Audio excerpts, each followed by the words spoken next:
All right. All going. Okay.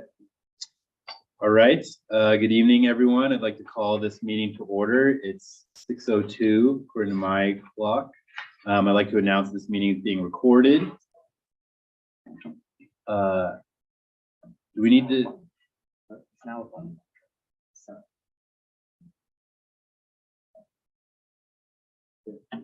Do we need to do a roll call, or is everyone only here?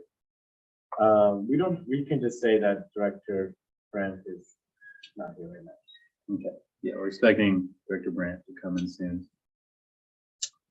All right. Before we begin, we'd like to acknowledge the Chumash people who are the traditional custodians of this land. We pay our respects to the Chumash elders, past, present, and future, who call this place Anasquayo, the land that Isla Vista sits upon, their home.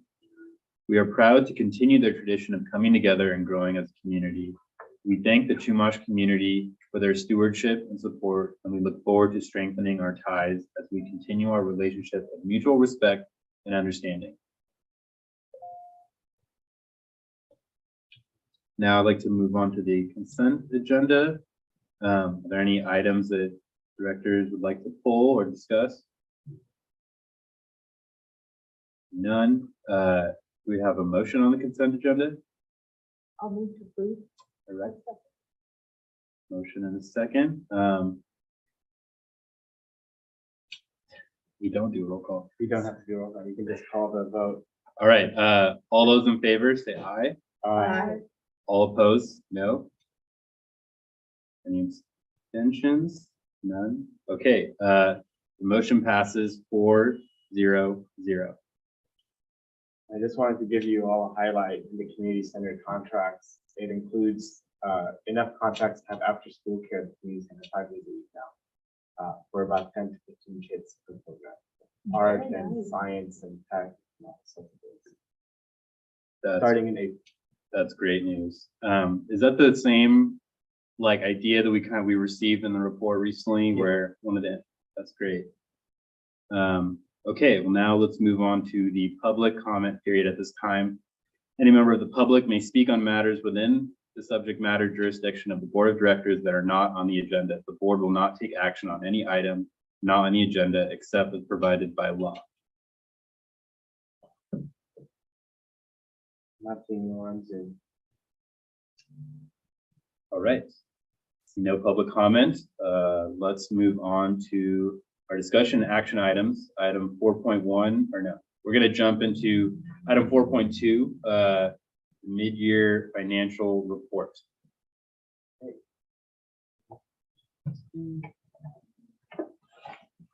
So the summary of the financial report is that things are looking good. We're doing this just to open things up before as the budget process gets going. So we have a context of where we are now. So there's a lot of text, but I'll give you the highlight, which is first is that we are collecting more revenue than we planned to collect. So that's a good thing. That's been happening every year. So that trend continues.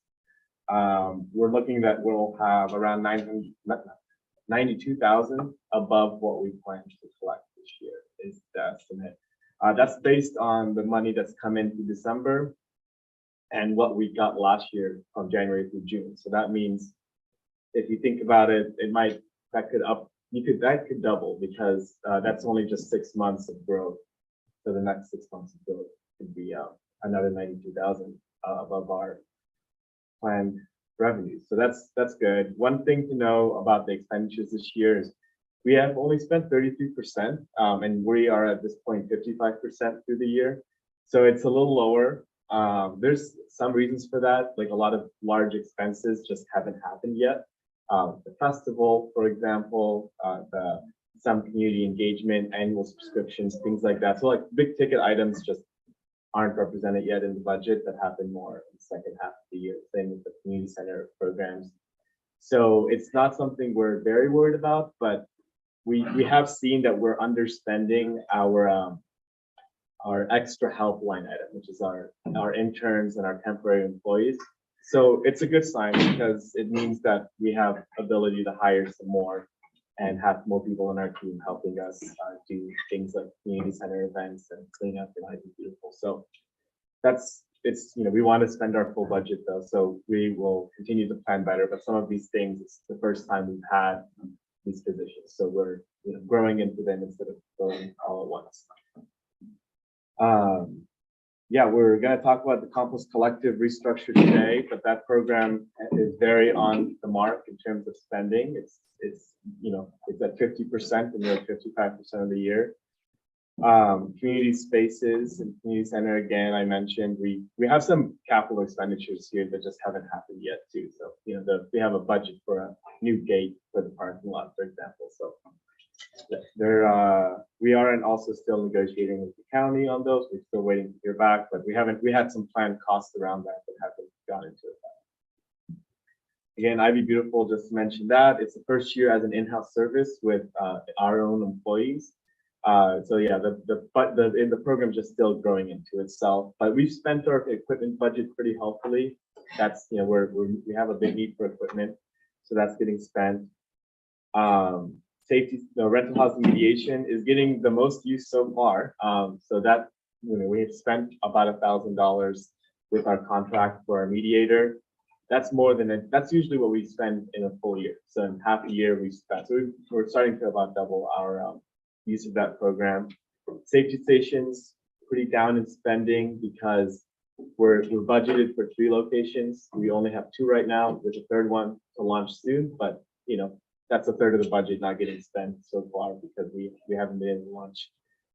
We're waiting on staffing levels to be ready and to get the space ready.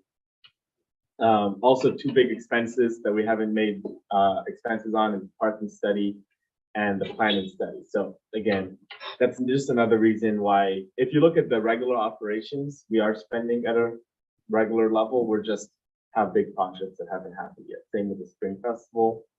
One reminder is that the UCSD pledge contribution is set to expire in a year. The commitment was for 7 years, and we're about to get to year 7 pretty soon. So that's something we have some unspent still with UCSD. So we should really this year make those decisions of how we spend that money. Like it says here, usually the UCSD contribution goes towards public safety programs.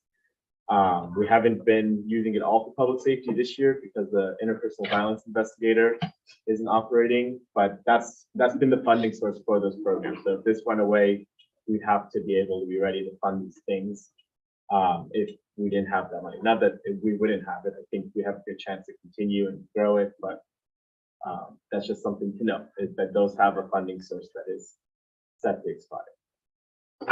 And yeah, this year's just been a very big year in growth. We've hired the most people total this year, so it's just been filling out that budget. And then I'm not going to go over each line, but if you did want to look at each line, we have each program to the line item laid out down here. The bolder colors are the top level program, the lighter colors are the sub programs, and then you can see how everything is getting spent to the line item basis if you're interested, or at the program level.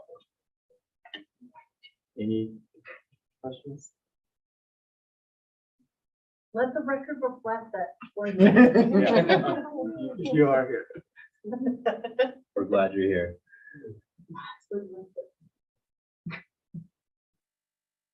All right, yes. Does anyone have any questions about this report? Any board members?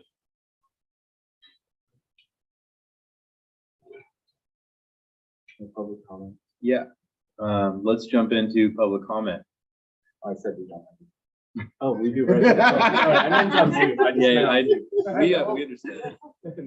Now, this is the mention of the parking study, and on a street level observational point of view, one of the biggest issues, I brought this up in the past, numerous conversations with people, is what I refer to as parking rules.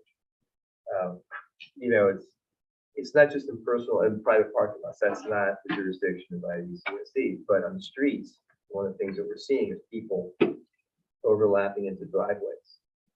And I firmly believe that one of the reasons why it's happening is some curbs, the down ramps should have a red paint on them. At our apartment complex on Segovia, we've seen 1 car towed, 2 cars cited, and two individuals like run in fear they were about to get cited because CHP showed up. And I think a lot of it is because the red paint on those curves is gone or worn. But over time, it's a polymer, it breaks down. Across the street, there is no marking whatsoever, but that's a rather new sidewalk that they put in on the mountainside of Segovia. But the biggest issue that I see with parking is there's two things. There's the blocking of driveways, as I said, and then the other thing is what causes the blocking of the driveways and people not parking in a what I refer to as a metered manner, where somebody leaves enough space for half a car at the end. So another car comes in and parks halfway and they block the driveway. Next thing you know, they're getting towed away. So I think that's a big, I would say that, once the parking study does take place, I think that's one of the biggest focuses I believe should be, one of the things that should be focused on the most is that particular issue. And then there was, Director Freeman mentioned the one about the curve that got painted gray and then it got back to red again. I brought it up, but that was actually something that came from somebody else. Yeah, that was from something else, but that's been taken care of. But it was a rather creative solution. Somebody had to paint that curve aside from being red. It's kind of strange. That was a weird one. Anyway, that's just my take on that with the parking study. Can I ask you to identify yourself, because I don't know that you know. I'm Henry Surya. Ah, that's awesome, cool. Yes, I've heard your name. Thank you. Thank you. Thank you for your comments. Is there any other public comments out there?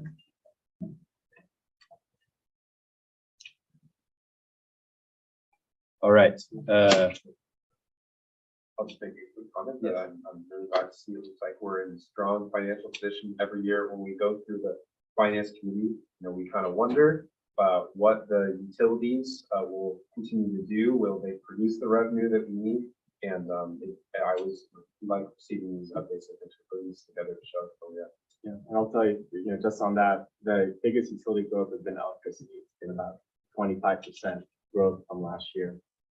You would think gas would have a big increase with what's been going on nationally, but that's been pretty in line with the rest. So, still solid. Have there been increases in the rates on electricity, or is it merely an increase in the usage of electricity? It's probably rates and maybe usage, but we do get notices regularly from the utility companies letting us know about rate increases. So I know it looks like Marlboro increases their rates every year, for example. It looks like it increases by the same amount every year, the collections from them. So that increase. just as a quick follow to that, as part of that, do we get notifications from Goleta Water as well about rate changes? Not formal, but we did, last time they considered it, one of their board members reached out to us, but we haven't gotten a formal. We're rebuilding the relationship that they've had some staff change, so we're just reconnecting with the new people there. So that could become the reality. All right. Do any other directors have comments or questions? Okay.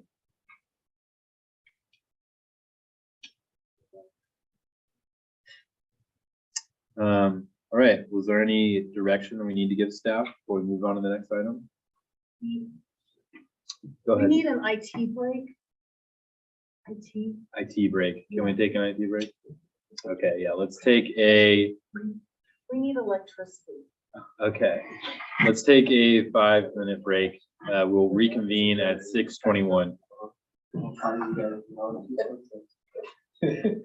dear. Yeah, that's what we just need. I love that it happened. I know. Sorry, everyone. I was in jury duty. I've been in jury duty all day. Oh no. Kim's got that this week. Oh, really? Yeah. Did you get Same selected? jury. I'm in By the way, the, to be clear, we are Yes. still on Zoom and unmuted. well, I don't think saying I'm that just- I'm on jury duty. I just want to, there's some people who get like super we don't realize that we're like, we're being mic'd. Yeah. Gotta go with Mike now.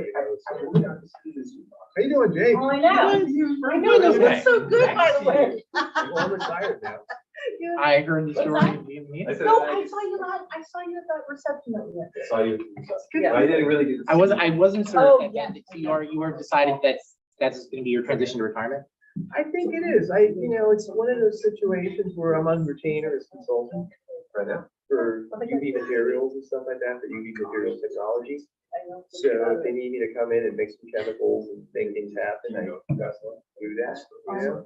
Oh, you're so awesome. kind of- How are we gonna do this? So I'm gonna get a strip. as Okay, well. we'll just. I did a 20-mile ride on my bike today. It felt nice, They sat in the first 12, and I'm in the next 6.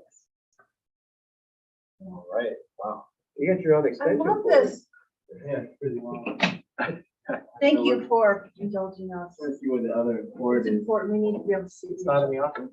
Some people have heard me complain about my laptop, which does not turn on unless it's connected to power. Oh, So no. even though its battery is fully functioning, Oh, That's awful. annoying, right? Did you already do the compost collective or did you? No, Oh, we slowed things down a little bit. Oh, and- thank you. Yeah. So have you been chosen to be on the advisory? I'm in the first mix. First group, you may be the first head. I've always been.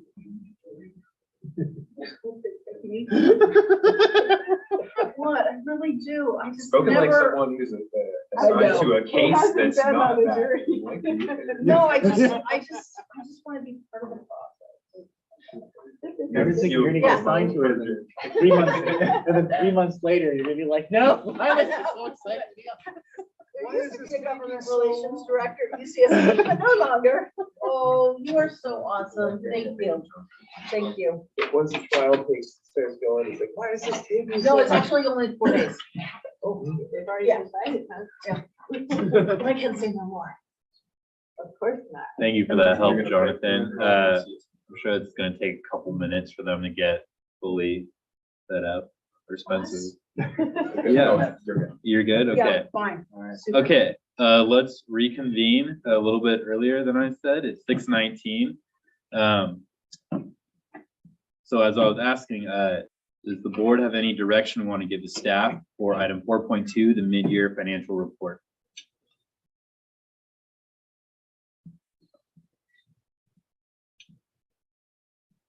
I'll just jump in and say that I'm really happy to see this financial report. Happy to hear the good news that we're actually spending our budget, but we still have some surplus. I like hearing that, we are using 50% at a 55% timeline in the year. And I'm excited that, we've made all these significant investments with new staff and program expansions. That sentence makes me really happy because our district is growing and we're starting to have a more visible presence throughout the community because of these investments. That's something I'm very proud of. So just thank you for making this and making it so easily understandable for the average citizen like myself. All right. I don't think that we have any specific direction that we need to give. Let's move on to item 4.1, the Ivy Compost Collective Annual Report. All right, long time coming. Yeah, hopefully that looks good for people on Zoom and everyone else. Yeah, so I'm going to present the report for Carly today. She's at the National Composting Conference, which is in Riverside. She's having a blast there. Oh, what's that? Please click the screen, it'll make, you like.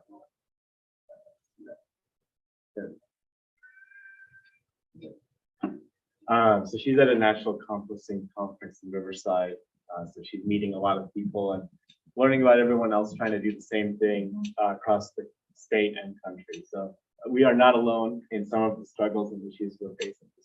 At least know that everyone's trying to figure this out as well. It's a new enterprise. So if I can't answer every question you all have today, I'll make sure to get it answered over email. But I've at this point been working with Carly on this for a while, so I think I can answer maybe 80%. So here's our agenda today. We introduced you to Ivy Compost Collective, talk about the issue we had, just recap it in August, our accomplishments so far since the pause, and then what our current operations look like, and then some ideas for next steps for the program. And again, this is part of our budget process, so we're looking at these things. We're not making a hard decision tonight, just want to see like the general direction. We'll go into the finance committee and drill down even more in terms of numbers and, you know, next steps based on the board's directions there.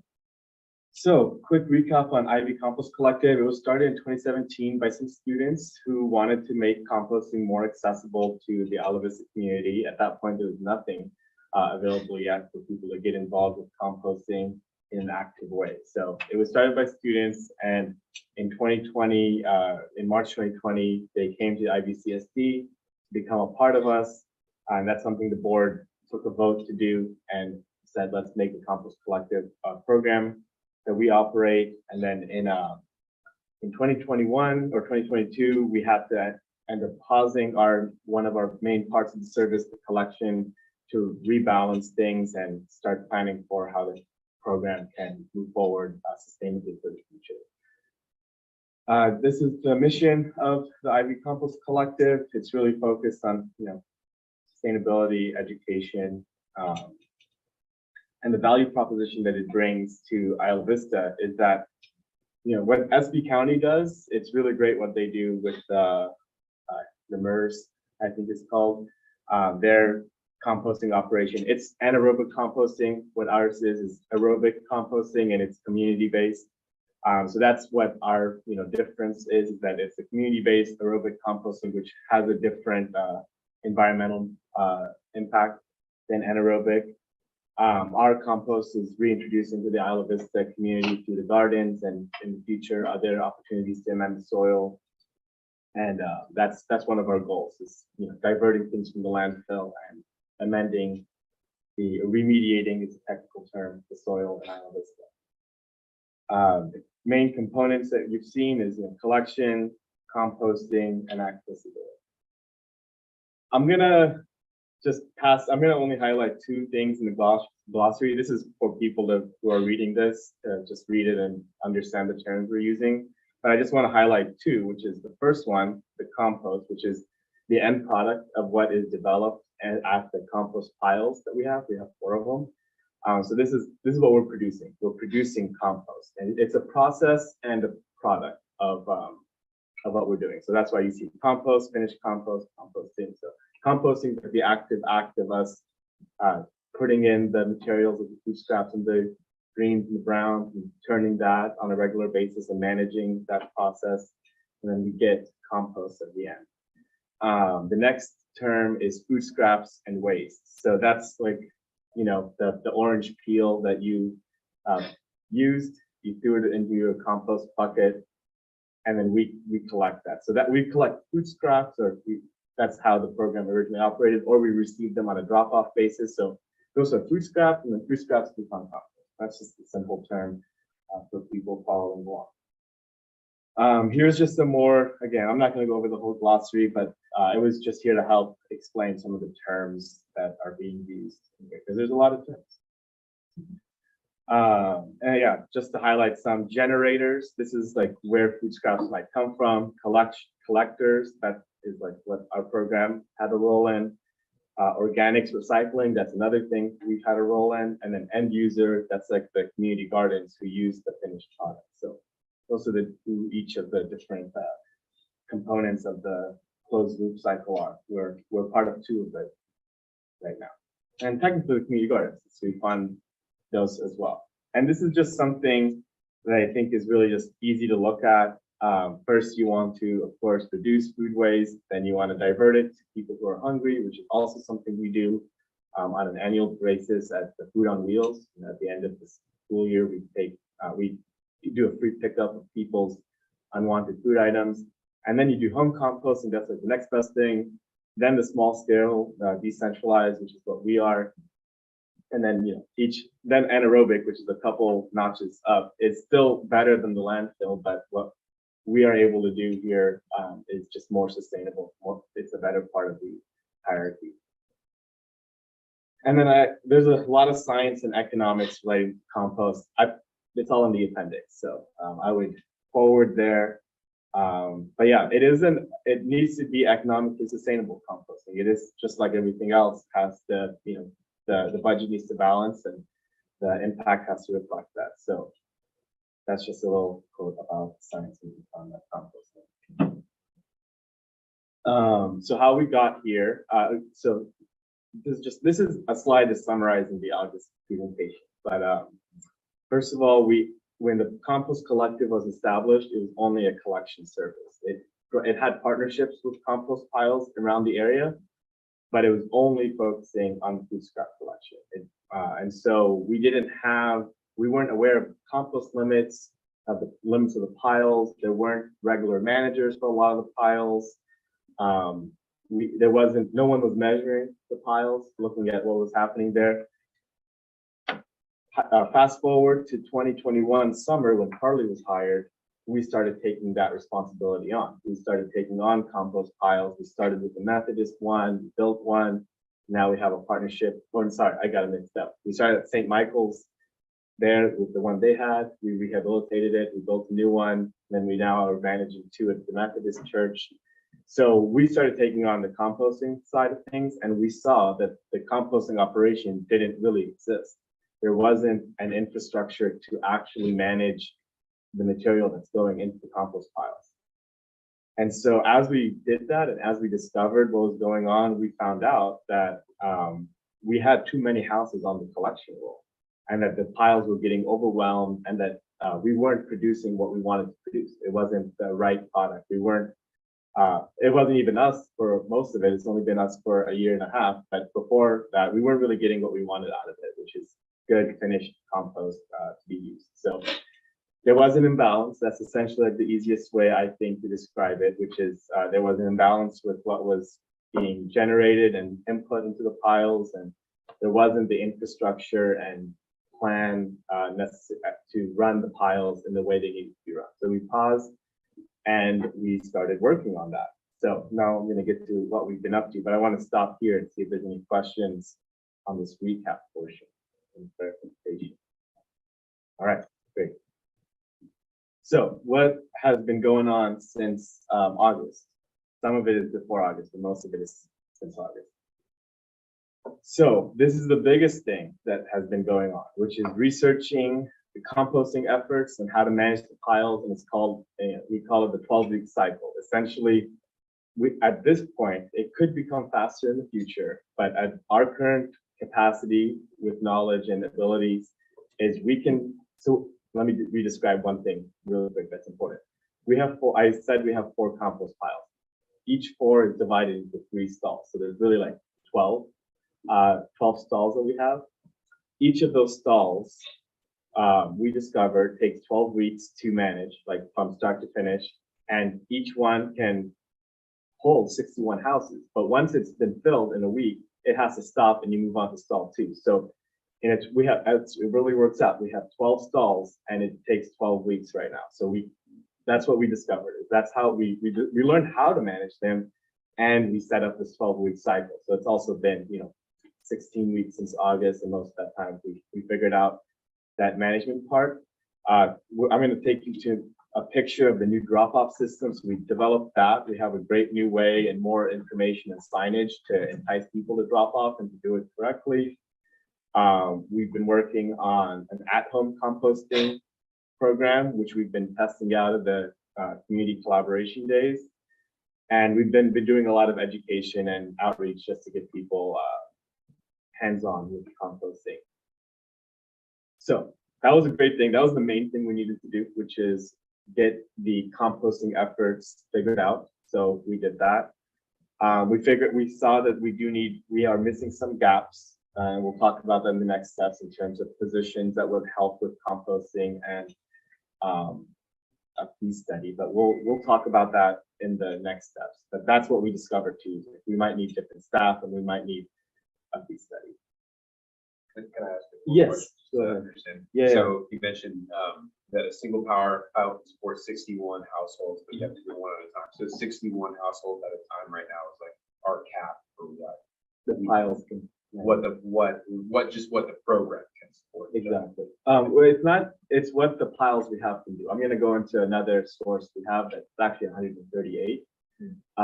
But those 3 compost piles, the 3-tier system, those can have a capacity of 61 houses right I don't understand that. So if we Yeah. have 12 stalls now.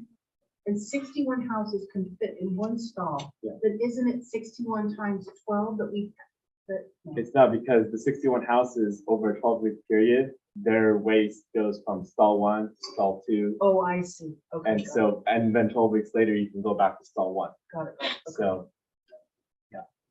It's good though, it's a 12-week cycle and we have 12 of them, but we will get better. Like, and that's something we'll discuss in the staff structures. Like, if we invest in different kinds of staff, like, people who have more hours or who work for longer, they would become really good at it, and we might have a cycle of 4 weeks in the future, and then we're turning over even faster and we can have even more houses. So there's like a way to scale in that area, but right now we're at 12 weeks. But we just started. We're beginners. It's been 4 months of really learning how to do this correctly, but we've been learning and doing it, so that's the good part.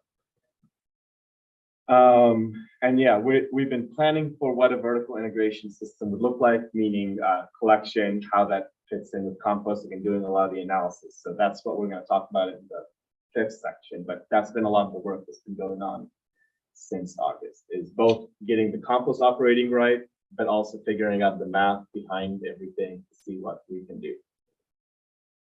Here's a highlight of some events and education we've been up to in the last couple months. The most exciting one, I think, was the pumpkin smash. That seemed like that had the most attendees. Director Grant was there. I don't know if anybody else was there, but it looked like a lot of fun. We collected a lot of pumpkins from people who had them for Halloween, and we composted the pumpkins, and also gave people a fun way to get rid of their stress. So we've been out there a lot in the community as the compost collective. It was really excellent. For example, during the Sustainability Summit, which IVCSD hosted, a lot was learned at that, especially about comparing what the county does and what we would do, and learning the science of the differences.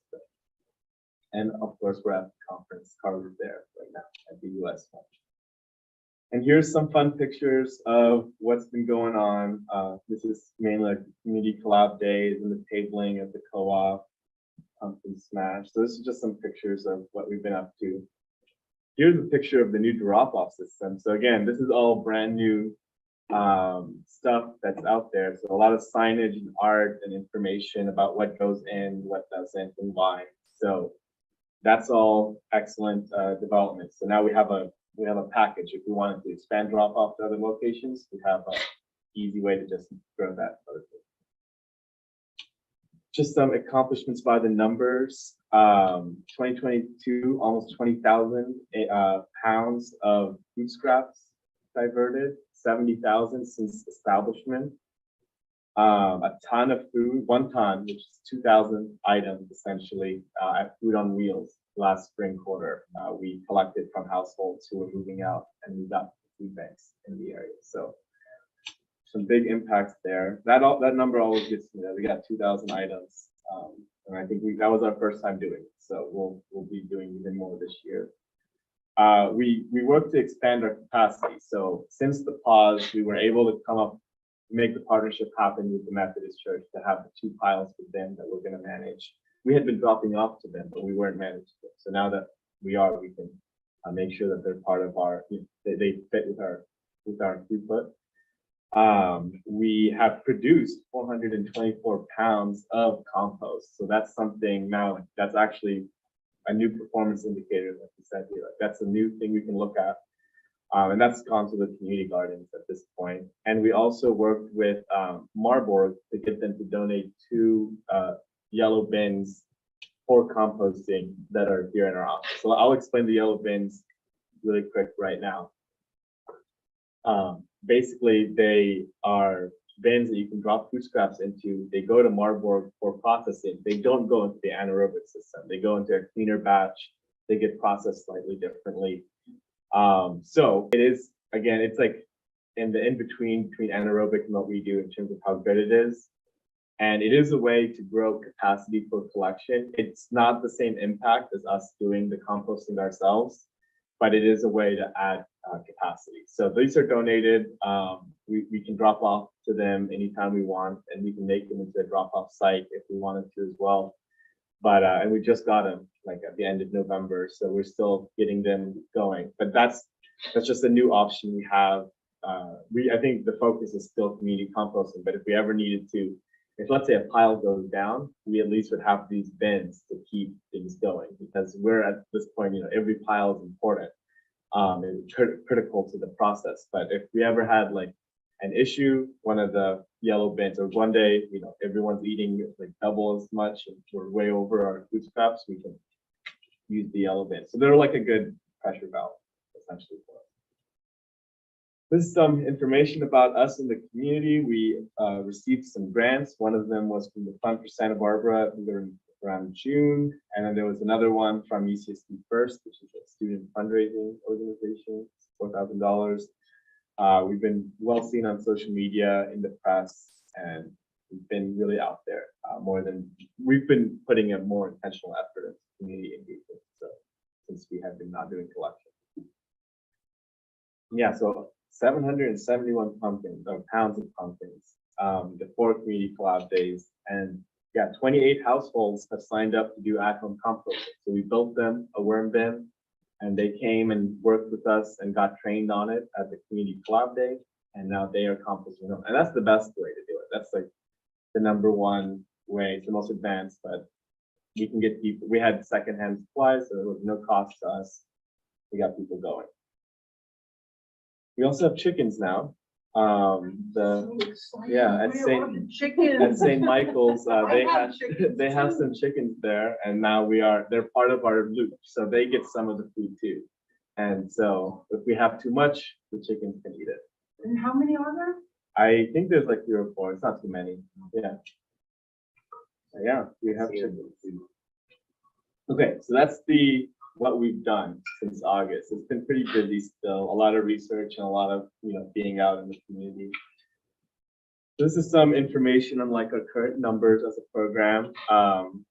This is just another diagram. It's just similar to the other one earlier of like where we all fall, like the drop-off sites versus the composting into the gardens, which hopefully create food for the consumer, who then gets it back to us and to a food scrap collection site. So this is the loop. This is our goal. We want to make this as strong and as effective as possible, having a closed loop. In terms of spending, so we did the financial report, but I'll just go into it a little. I think this could have been formatted better, so I'll take that one. But in terms of how the spending was, we're at 50% of spending.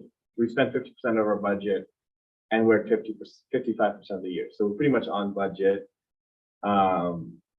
Yeah, we're nothing noteworthy. I think equipment has been something we've needed more of, and that's been things that are related to the composting side of the operation. We've been, we were never doing that, and we needed a lot more equipment. So that's been, that's where we built the compost piles and such. We built them ourselves.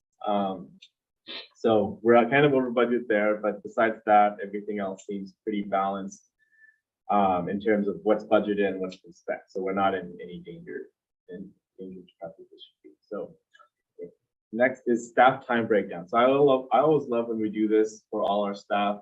I used to do it, and now we have everyone doing it. Essentially, this is how our staff time breaks down. So for the dirt riders, which are our hourly employees, 40% of their time is compost operations, 20% is helping out at general IVCSD events. Sometimes we've had them help out at the pop-up or at the Halloween event. They do the community outreach and tabling and engagement is another 30% of their time, and then teamwork is 10%. And then in terms of Carly, you can see that her time is really spread over a lot of different items. And this is always good to know, because I personally feel like if you're doing 15 things at 10%, that's maybe not the most effective way, but it's good to see it, that this is where we're at, where we can see where resources might be needed or less needed. But she does a lot of work on team management. That's obviously her biggest area. And then the rest is split at a small amount for everything else, between analytics, sourcing things, doing the marketing. She runs that and our events. So that's how our staff breaks down. And here's our structure, which is we have a program manager.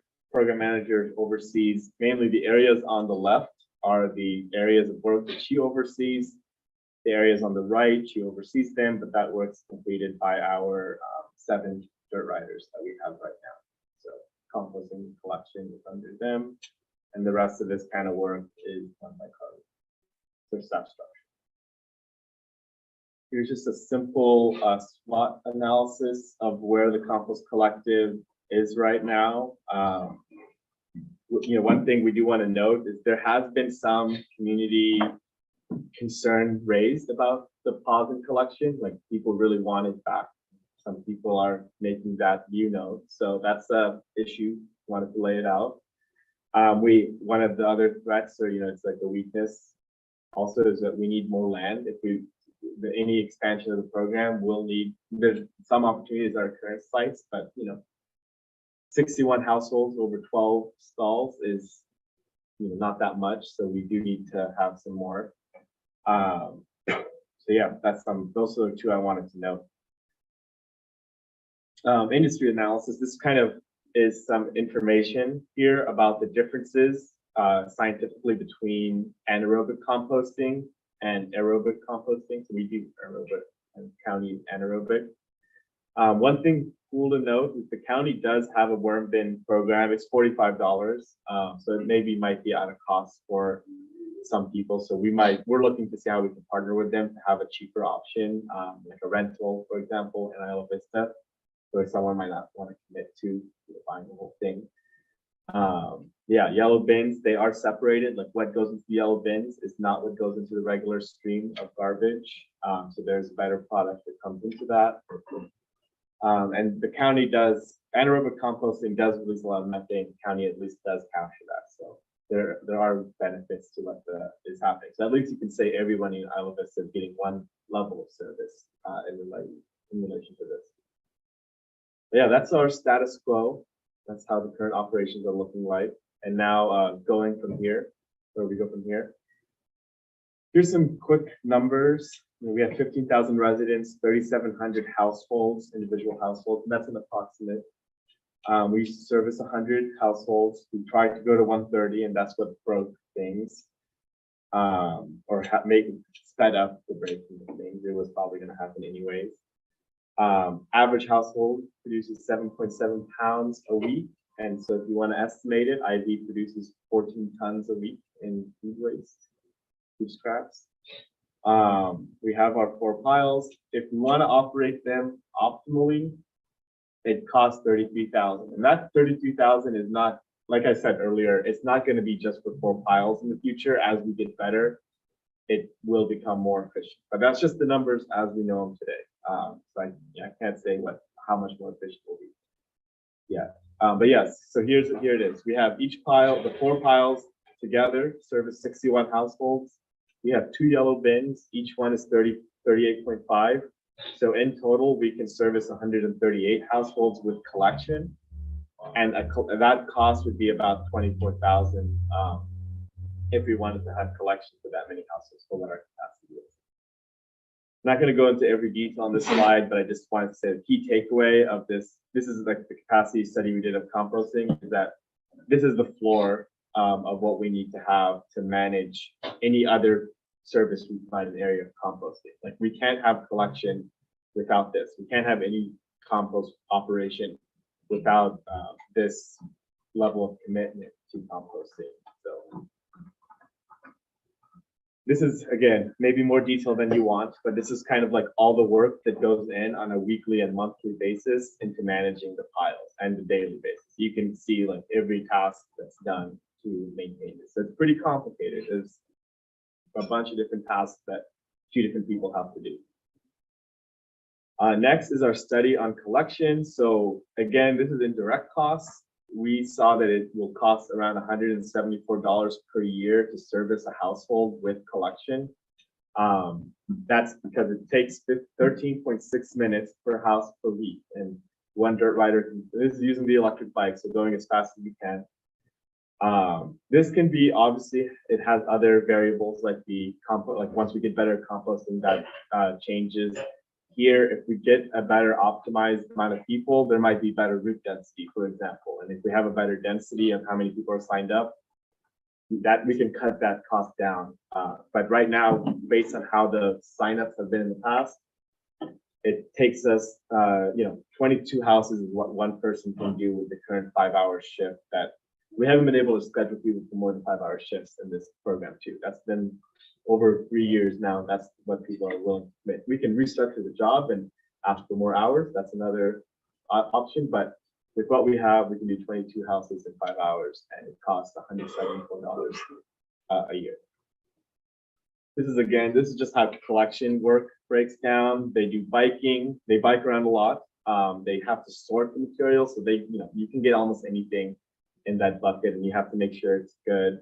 You clean the bucket, you log the data, and then you got to get the buckets back to people too. These are kind of tiny numbers. I'll just highlight a few of them. But this is just restating what we've already said, which is our piles. The 3-tier compost piles, they can take 61 houses, and then the Marburg bins is another 77.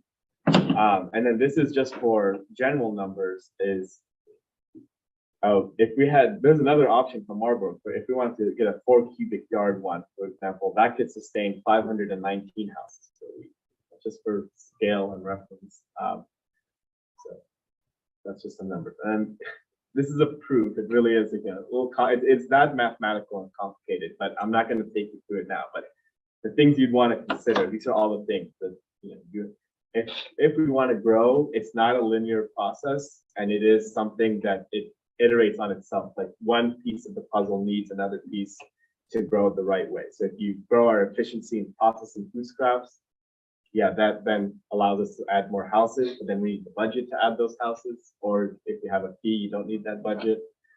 So it's really all interdependent and kind of complicated in terms of how do you go from here? How do you grow from here? Here's what we're recommending for how this program should look moving forward. And this is definitely where we want to hear your thoughts and discussion. But these are the 3 things. So one is have a program that's vertically integrated and balanced. Vertically integrated means we do all parts of the operation. We should conduct a cost and fee study, and we should restructure the staff. Okay, so first up, we have to operate the community compost. If we want to have a program like this, we have to operate community compost piles. Those are like the basic infrastructure of anything of the sort. Our limits here are definitely like having the space to have more piles. But that's something we need to figure out. But I think I've already stated a lot on this topic, but these are the things that take in the inputs and they produce the finished product that we want. So we need these to work. At this point, they cost $8,200 per pile to manage, but we'll keep working to get that down. We should have a robust drop-off system as the free and open to all option. In other jurisdictions, you actually have to pay to drop off your food scraps, is what we've learned at this conference. But we think we should keep the drop-off system free. It is very cheap to service drop-off. It's $100 a week in cost, so that's only $5,000 in a year, compared to one pile being $8,000. A drop-off pile can service a lot of households. You could locate. The issue with the drop-off right now is that they're all concentrated in the North 65 block. It's all where St. Mike's and Methodist. I guess that's a little further out, but we don't have enough spread of the drop-off locations. But it's a very cheap way to grow the capacity of households that participate. Obviously, you also have the other equation, which is can the compost pile process that food scrap? But in terms of creating access to composting, the drop-off is what we think a great way to go. We should bring back the doorstep food scrap collection service. We do think that a fee, and I'll talk about that in another slide in more detail, would be the way to keep this sustainable and affordable. Because if you saw 138 houses is $24,000, and that if you double that, if you want to end up getting to 264, 48,000, it's just going to keep growing if you have it free. You couldn't grow without growing your costs massively. That was like one of the issues we've been dealing with. So it is like a premium service. It's the most convenient. It's the easiest. We take care of every step except you have to eat your food and give it to us. And so that's why we're thinking but we do need it. We do need to make sure we have a stream of food scraps. We just don't want too much. And so that's the tug and pull of like, we do need the food scraps that people are producing. Then we think we should have a worm bin rental service. It's also pretty cheap to operate this. It is the most advanced, so it's harder to get people to sign up and actually do it, but we can do it very cheap. People can sign, like if we did a rental or security deposit, we can give it out for $20 and they get their funds back. It takes some training that we can do on a quarterly or monthly basis, but it gets the most people involved in the best level of composting. We should continue Food on Wheels. Again, a very cheap part of the program to operate. It's only a few days a year, but it does a lot of impact. And then finally, we should maintain a really robust education piece. We kind of actually reduced the staff for outreach and education in the transition from having it all be student staff to having a program manager. We think that we should bring that back because of how the nature of Isla Vista. We had a very strong cohort of people who were interested in composting. We think that there's still that interest, but there hasn't been that continuity of connection with the outreach that we did used to have a very strong. So we should bring them back. This is, again, I'm not going to go through this chart. We've already talked about this, but this is just a chart that helps compare and contrast the different tiers of composting, which is at-home drop-off and collection, kind of the different things involved in them. And finally, in terms of the fee study, it would be helpful to have our figures verified by another party. If we wanted to do a fee for service, we would need to have a fee study by a third party. If we wanted to do a rental fee or security deposit, we wouldn't need a study. So those can be done simpler. A fee study would then give us they would tell us, yeah, this is the right amount or this is the wrong amount, and we should look at that. And then this is kind of related, is we could use some help in figuring out what our costing should be. It's not as much help, but just some help in the costing of us selling our finished product. We've been talking to some retail stores in the area that sell this kind of stuff, and there is some interest in buying from us in bulk and reselling it to the customers, so we don't have to do that. But we want to make sure we're getting a fair deal on that. So it'd be good to have some help in verifying what offers we can get in that area. Finally, this last slide is this is the proposed ideal staff structure. Is having someone for outreach, having a data analyst, which a position we used to have for this program, having a dedicated person for each pile to maintain it would be really excellent, and then having a separate staff for collection. We kind of mixed the collection and the compost management staff. Those people weren't originally hired to manage compost piles, so we do think it's a totally different skill set and level of interest in getting your hands dirty. So we do think those are different positions possibly. So that's a proposed staff structure, and then the appendix is for you to look at. Yeah, I'd love to hear your questions and thoughts.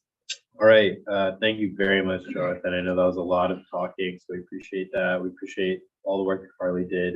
Do any board members have questions? I had a question about the drop-off compost. Yeah. So where does that go? If not into the piles? It goes into the piles. I mean, Aren't the piles fully subscribed to the household we pick up from? we don't pick up from anyone right now. We're But still in this model, yeah. we pick up from the subscribed households, and so what happens if people who drop it off? So we'd have to have a balance there. We'd have to know that we get about this many households worth of drop off. And so then that does reduce the collection amounts, or the yellow bins would maybe be, like I said, a pressure valve if we're getting too much. But yeah, that's part of the equation. We'd have to say the drop off is 50 households worth, and then the collections are us. And I'm not so sure that I understand what happens with the things in the yellow bins. We give them away. Marburg takes them and they process them separate from their anaerobic composter. I can get more information on how that works, but And yeah, I so don't have we that just right now. never see them again. We never see They it just again. We don't get the disappear. finished product. Yeah. Okay. And Carly is actually watching. She did say that right now we don't have too many people using drop off, but that's something we want to consider. It's like, Seems like it might be very popular. Yeah. Hi, Carly. Director Craig. Yeah, so looking at, do we currently have enough people dropping off compost that we would, like, to maintain the piles, or? no, not, Okay. there's not a huge amount. I mean, we could definitely take on more. There's- Okay, Between what's being dropped off now and what we were able to process, we have a surplus, I guess. Okay. Say. and then how big is the worm bin? The ones for at home, Mhm. it's like about this big. Okay. Yeah, should be bringing it back there. And we would be able to build it for you. And our chickens actually have a role in helping creating bedding for those worm bins. So it's all connected.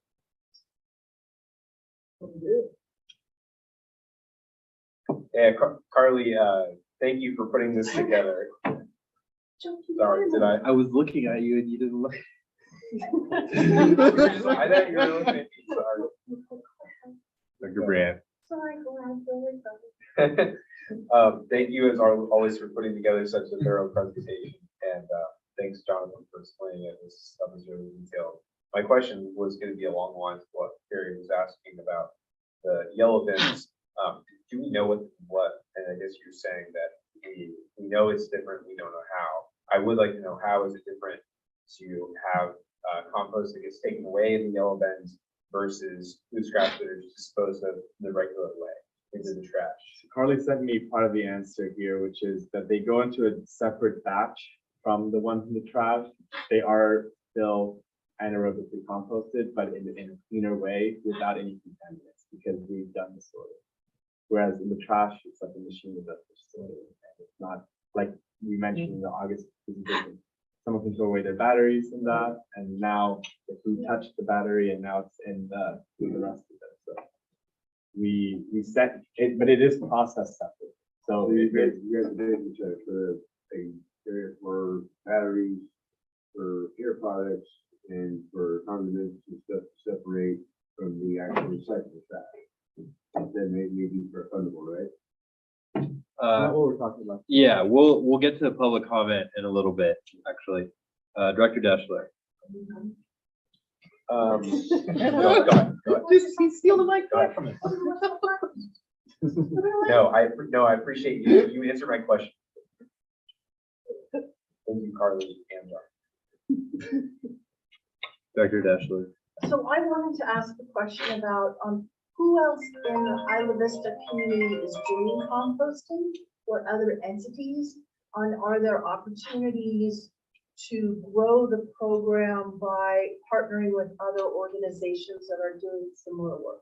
Yeah, I'll let Carly's now on this so she Okay. can help answer, but I know that we partner with IV Food Co-op, which has a drop off, and we partner with IVCSD, like Greenhouse Garden, for example, they have a compost pile. So we do have some partners in the area that we.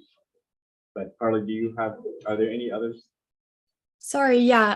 Hey everyone. I just got on. I was in and off on the YouTube, but I'm here to answer questions. And yeah, so sorry. I might have to have you repeat that question though, because I was having some technical difficulties, but I'm here now to answer any of your questions. Thank you so much, Jonathan, for that awesome report. I'm so thankful you're able to do that while I was while I'm at this conference, which I'm also learning a ton at. So thank you so much.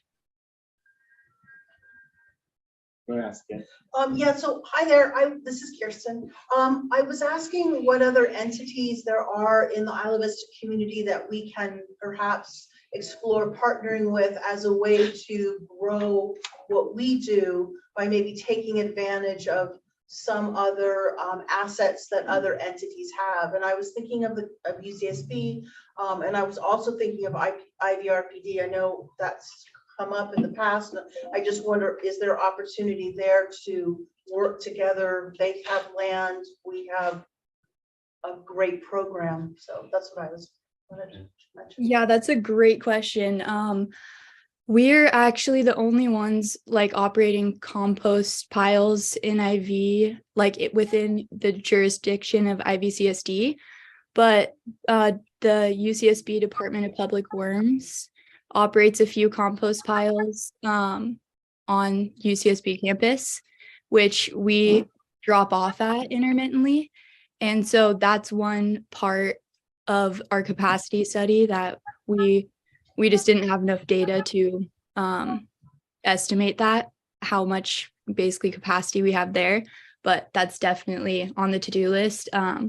But yeah, so the only issue with that, I think, is just like permitting issues, or that's definitely something to explore, but Department of Public Works is also at capacity. So it would just be meaning, like which, like, is Department of Public Works the composters for UCSB land and us for IV, or do we do some sort of collaboration there? So that's definitely a good question. Is Department of Public Works, is that a student organization through AS? So this is not the university administration. Okay, got it. And what about IVRPD? Yeah, so they have community gardens that we've talked to them in the past. Can we get you the compost? It's definitely the most fruitful opportunity for partnership, which is compost piles could be in their parks, hopefully. So we've talked with them a little bit. We have a hanging thread of a discussion to have about a compost site that they had built in 2020, and that's something we can reopen that discussion with them. It's still there. It's not, I don't think it's being used. So that could be another, it's right next to the community gardens, and could be an opportunity for us to partner with that. It would hold one of the 3-tier compost piles. Agreement. I really like the vision, and I'm loving how much analysis has been put into all of making it economically viable. I'm curious if it's gotten to the point yet of having kind of like an operational plan, somewhere like an implementation plan of like what steps would have to go from where we are currently to get to executing parts of this vision. And if so, are there any places along in that implementation plan that are still either unknown or like almost a roadblock? Yeah, I think the biggest roadblock is land or locations for compost piles. And if we had growth there, I think we'd be able to have less roadblocks in growing. And we would have other things we'd need to do and figure out. But if land wasn't an issue, it's the biggest roadblock. I think if Carly wants to share, that'd be good too. Yeah, I think that's definitely a roadblock in like terms of expansion, but like in terms of future expansion, but in terms of right now, it's basically just like wondering your input and wondering like what support we have as to like basically what we've done over this pause is like analyze all these options. And now it's either like we make our best decision, which we're very close to like being able to, I guess, lay out in a more concrete way, or to have your input, because the whole question is basically like what extent of do we vertically integrate into this system, which on page 9 of the presentation, or maybe page 8, it's the waste hierarchy. So it's kind of just like you can see that some options are more preferred in terms of like long-term climate solutions, and then some options are less preferred with composting at the bottom. And so it's basically like deciding if we want to, and then, yeah, so we were collection, now we're composting. Collection isn't on the system because it's more kind of just like an added program to help make the composting section more accessible for residents or restaurants or whoever's using the collection service.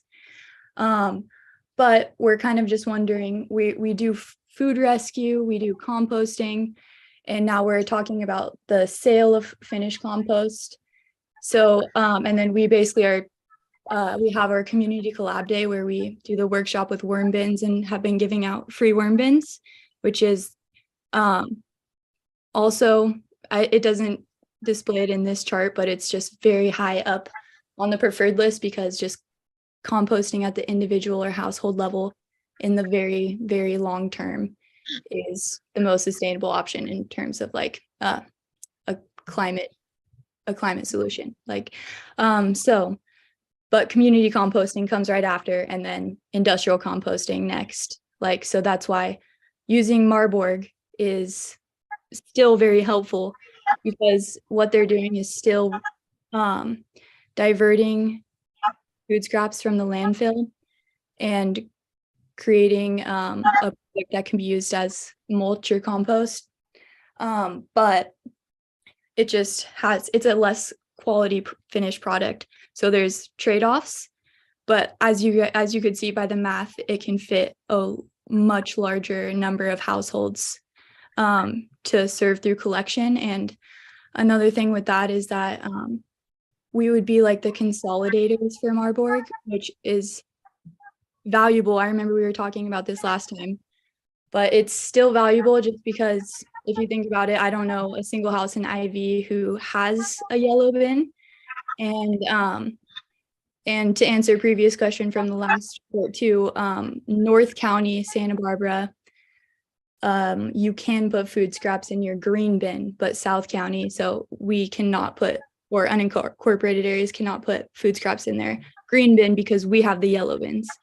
And so again, the yellow bins go into a cleaner batch at the anaerobic digestion facility, but they still go into the same system that they're pulling the trash from, and they're pulling organics from the trash from Isla Vista. So they don't have the yellow bins, but they're at least pulling it from our trash. But that does go into like a separate batch than what they get from the yellow bins. And it's much more likely for the yellow bins to be cleaner, especially if we're collecting and being able to sort through it. And it's not at the household itself, because we know that sorting is sort of a issue for a lot of people. So I hope that was a long answer, but I hope that kind of creates a picture. And basically, if we wanted to get the thumbs up on the vision or not, because then we'd create an implementation, more specific plans on how we're going to get to these places. So. Exactly. I'm certainly gung ho about the staff recommendation in relation to the vision there. The one thing that I look at, and I would hate to leave this until later, is to verify with maybe very informally, was asking some people, or going to the people who had previously we've been doing collection from, but to verify that the approximately $15 a month fee is something that people would actually be willing to pay. I would hate to get to the point of scaling anything up and then suddenly finding out that actually no, only a few people are willing to pay $15 a month. Most people would only be willing to pay $5. Right. So one thing I mentioned, I don't think I said it, but it's in the presentation, is any fee we have, we don't have to charge them the full fee. Like we can say We can subsidize we it, can subsidize it. but I wouldn't. Yeah, we wouldn't want to do that. But we did do in our last budget survey. So last year we did have a question in our budget survey. If there was a fee, would you be willing to pay for it? I can get you the results. Was it $15? Did we say It was $15? We did have a number. We actually did ask I don't know why we asked for $15. I think we just knew it in our guts. That's the cost. We didn't have that analysis done yet, but we did ask for 15. I'm pretty sure, and it was not lopsided in either way. I think it was close. Okay. On the responses. Okay. And the final thing I wanted to add is on the topic of land, Katie Maynard from Sustainability and Methodist Church wasn't able to be on the Zoom, but she was watching the YouTube stream, and she has an FYI that she only has one set of 3 piles at the Methodist Church. We rebuilt the set of 3 in a new location to move it, and because the old piles were breaking down. Viviana confirmed that there are only 3 piles at Methodist and no plan to expand. Carly was dropping off at family student housing, and we can still take drop off there because the Department of Public Works manages those bins. Yeah, that was a typo on my part, just being ignorant. It's 3 at St. Mike's and 1 at Methodist that we manage. So, okay, also still 4. Okay, Director Craig, then Director Deschler. One last question about the process. So you mentioned that we would maybe be able to reduce the time that it takes from 12 weeks. Does that come only with expansion and adding compost piles, or is there a way in which we manage the compost piles that could reduce that time? Just more experience. Go ahead, Carly. Yeah. Yeah, it's more about management, just management in general, but that being obviously sped up with an increase in management level or coordinator level positions, just because, as you could see from my time breakdown, I'm not being able to put a lot of time into basically developing like the most efficient composting system, because what that requires is just a lot of research and sourcing different materials. So basically it's been getting better. It used to be anywhere from 4 to 6 months around a year ago. And this is also just a very general estimation. Every single time it seems that we start a pile and finish it, it seems to go faster. So just one thing to note is like the composting process itself, to my knowledge, I think can be as short as like a month or 4 to 6 weeks, I think. But one thing to note is that compost, like as a finished product, a lot of composters will set aside their finished compost. So after the 6-week mark or whatever, they'll set it aside and it goes through this process called curing, which basically just the whole concept is like the longer your compost is sitting in good conditions, the higher quality of a product it is, because what makes it quality is just the diversity of microorganisms living in it. So it's basically just the quantity and diversity of life in the finished product is what makes it quality or not. And when you let it sit for longer in good conditions, that will increase over time. And so one study was saying that after they let it cure for, I think, an average time of 6 months, and that doesn't need like turned or anything. So it's very low management. It's more just like storage is kind of our issue right now. But this one study did after the 6 months curing, and then they applied it to a garden. It had basically they studied the nutrient content over 10 years, in the highest like the time mark when it had the biggest effect or greatest impact on the soil health was 8 years after it was applied. So basically it's just like it's super slow, just to give some background, I guess, into how the finished product works. So it could be a very short process just from raw food scraps to material that you can apply to soil safely, but it does get better over time. So that's my knowledge right now, and more staff to help me, which is sort of the staff recommendation I gave, but I could give scenarios with a little bit more time and options for that in more detail into what those roles would be. I have a lot of ideas, but just more support, like organizing compost shifts, for example, going to the piles and like seeing what needs done on a daily basis, because our food scrap drop-off bins, which have a lot of benefits, instead of people throwing their food directly into the pile, they're putting it in the drop-off bin right on the side, and it has a lid. So it's just reducing odor a lot, and it's letting us quantify how much people are dropping off, which we just started doing. And it's also, it's just creating a lot of benefits, making the composting process better in the long run. But hopefully that answers your questions. Like, we're on the way, but just more help would definitely speed things up. All right. Dr. Deschler, do you still have a question? Yes, I do. I wanted to get to the staff recommendation, because when I look at the staff recommendation, I'm very confused. There's one, maybe it's my computer, but there's one slide and it says 1, 2, 3 staff recommendation. Then there's another slide that says 1, 2. And then there's another slide that says 1, 2. And these are all different ones. Then there's a third slide that says 1, 2. I'm very confused. It's just how Canva does numbering. You can't like have a list from slide to slide, but they're all Really? Okay, because this like, Just a I'm like, graphic am I design losing my mind? I couldn't Yeah. tell. So does The that same thing mean hit me, by the way. Like, I was also like, you were okay? Yeah. That makes me feel so much It better. wasn't So- wasn't being text. Yeah. This is very confusing. Okay, in general, this topic is hugely confusing, but just about the staff recommendations, it would be helpful if this was better organized, because are you saying like 1, 2, 3 from one page, 1, 2, all these are all the recommendations? And if that's the This is the case, model for the program that we're recommending. yeah, okay, One so, recommendation, right? It's one recommendation, but these are like the but different there's, facets. but there's multiple aspects. This is the Okay. model, yeah. Okay, so what I was gonna ask you is, have you given thought to setting this up so that you focus on priority items so that it's not all of these things at once? That's what because it seems huge, a lot of things going on, a Yeah. lot of different projects. Is that basically what you're thinking, is like a tiered approach to some of these Yeah, recommendations? for sure Okay, got that we have to get the compost piles. That's the number one. You can't Mhm. operate anything else without that. Got it. The drop off is mostly passive, that only like you have it available. You can have time to go get more locations, but then it's just one person being sent to pick it up every day.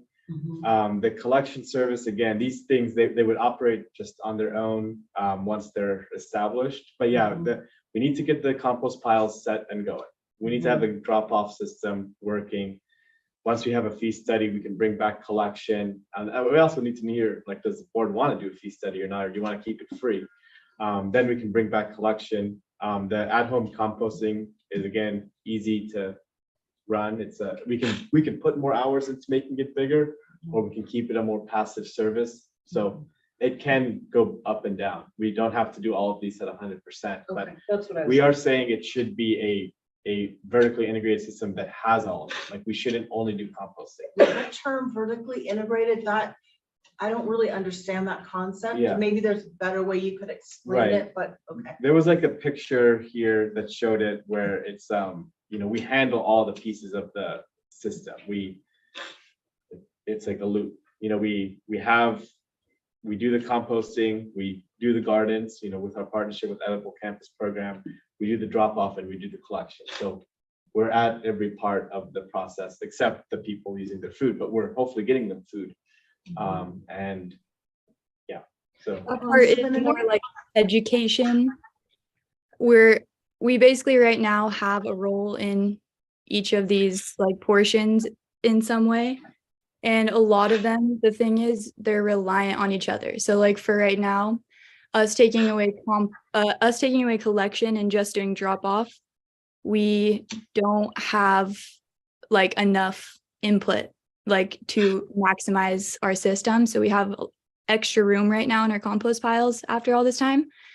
So that's just one example to show why like the more we do, yes, the more like complicated and confusing it is, and it's confusing to me too, and I'm definitely like developing this idea, but just I think the greater impact we have, the more we can like figure out what ratio between all of these is going to be our most impactful, because even if we're doing just collection and just managing our compost piles and we don't have any extra resources for community outreach and such, it's going to be not maximizing our collection service, because we're going to be getting a lot more user error and less people interested in learning what happens after their buckets collected and so on and so forth.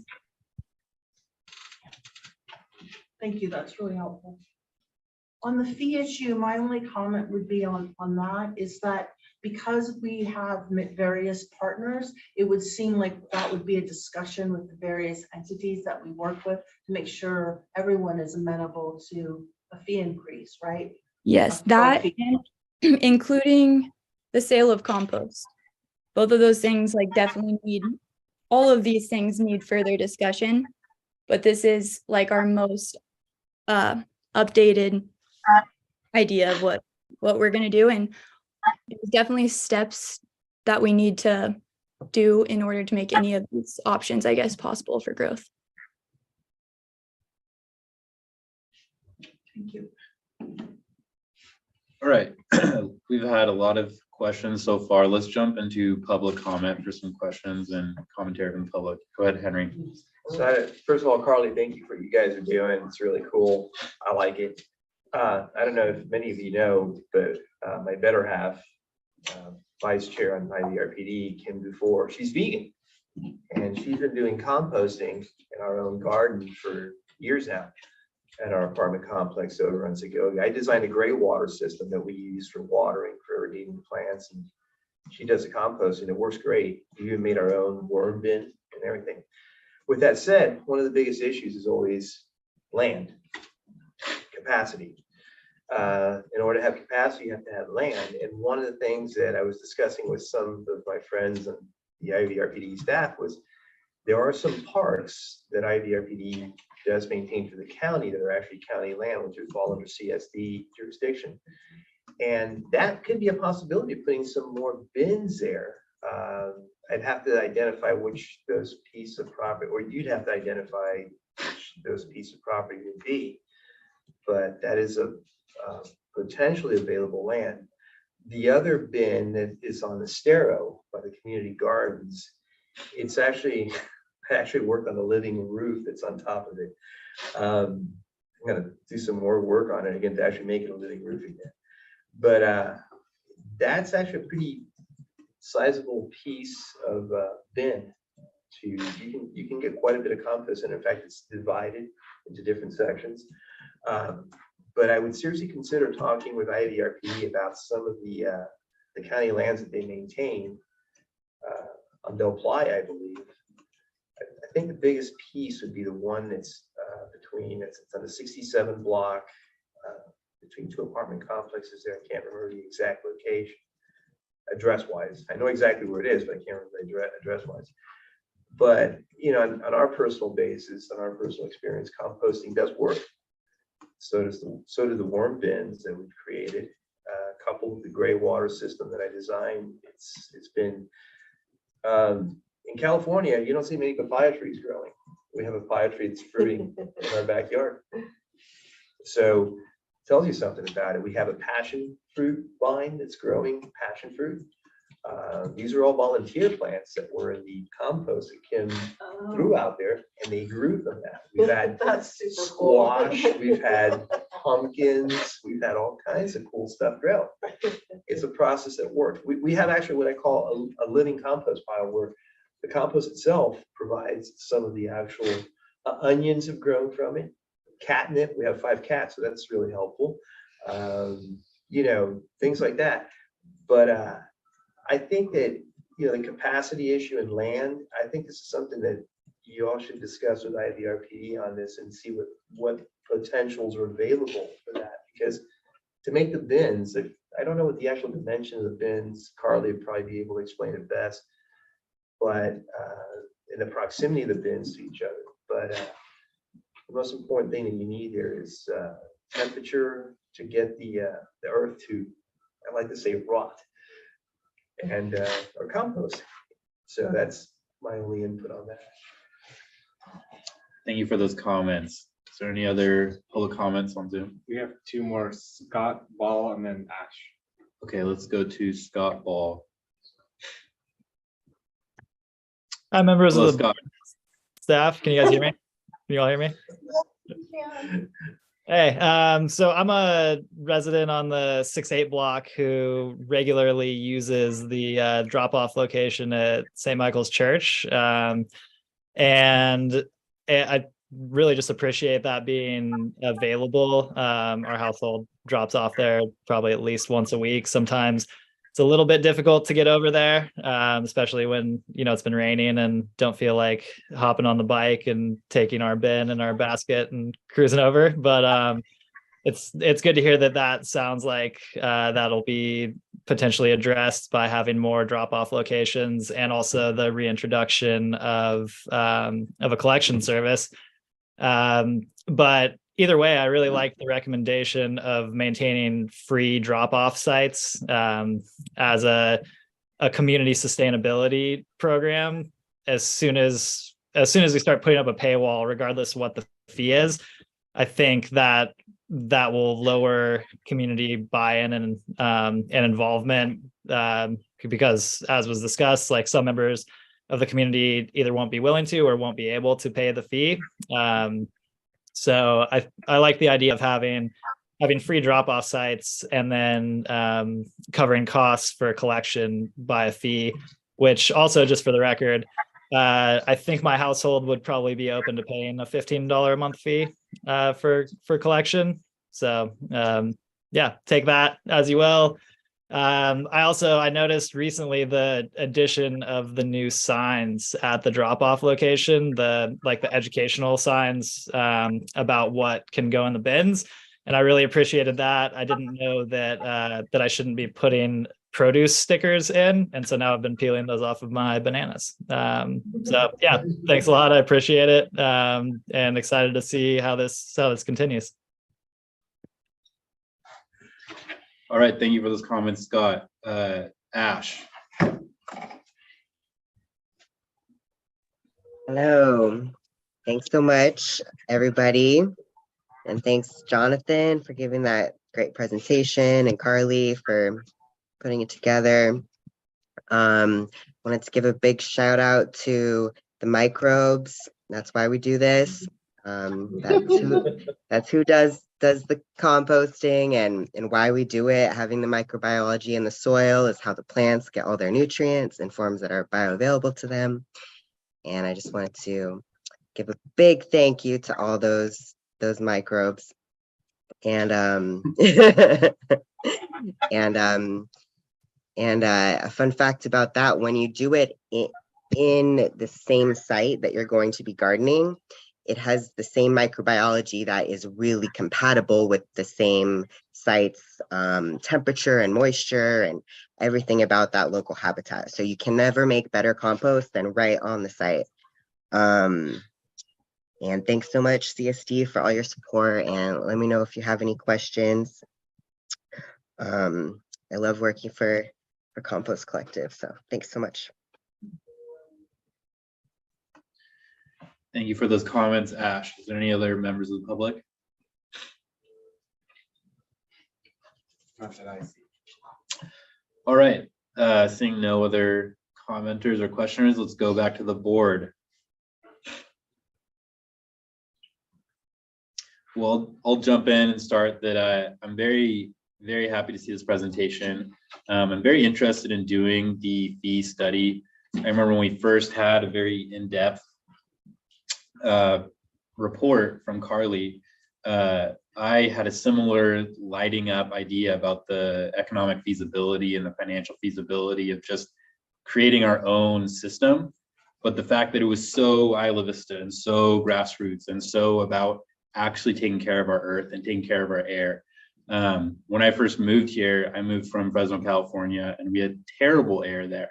And nobody's composting unless you have a huge yard and you come from an agricultural background. And to live in a place that's so densely populated, full of so many renters, but to have something that takes a much longer term view at the earth and at the land is something I'm very proud of. I'm sure everyone here is very proud of that also. So I think that we should move forward with trying to expand these services. I think we should explore the fee study. I want to focus specifically on, how do we keep this program accessible, keep free parts of it, but I do want to do a collection service because I see the benefit of how that really gets education and gets more people who aren't familiar with composting on board. I'm really excited about the take-home worm bin and the take-home build your own compost system.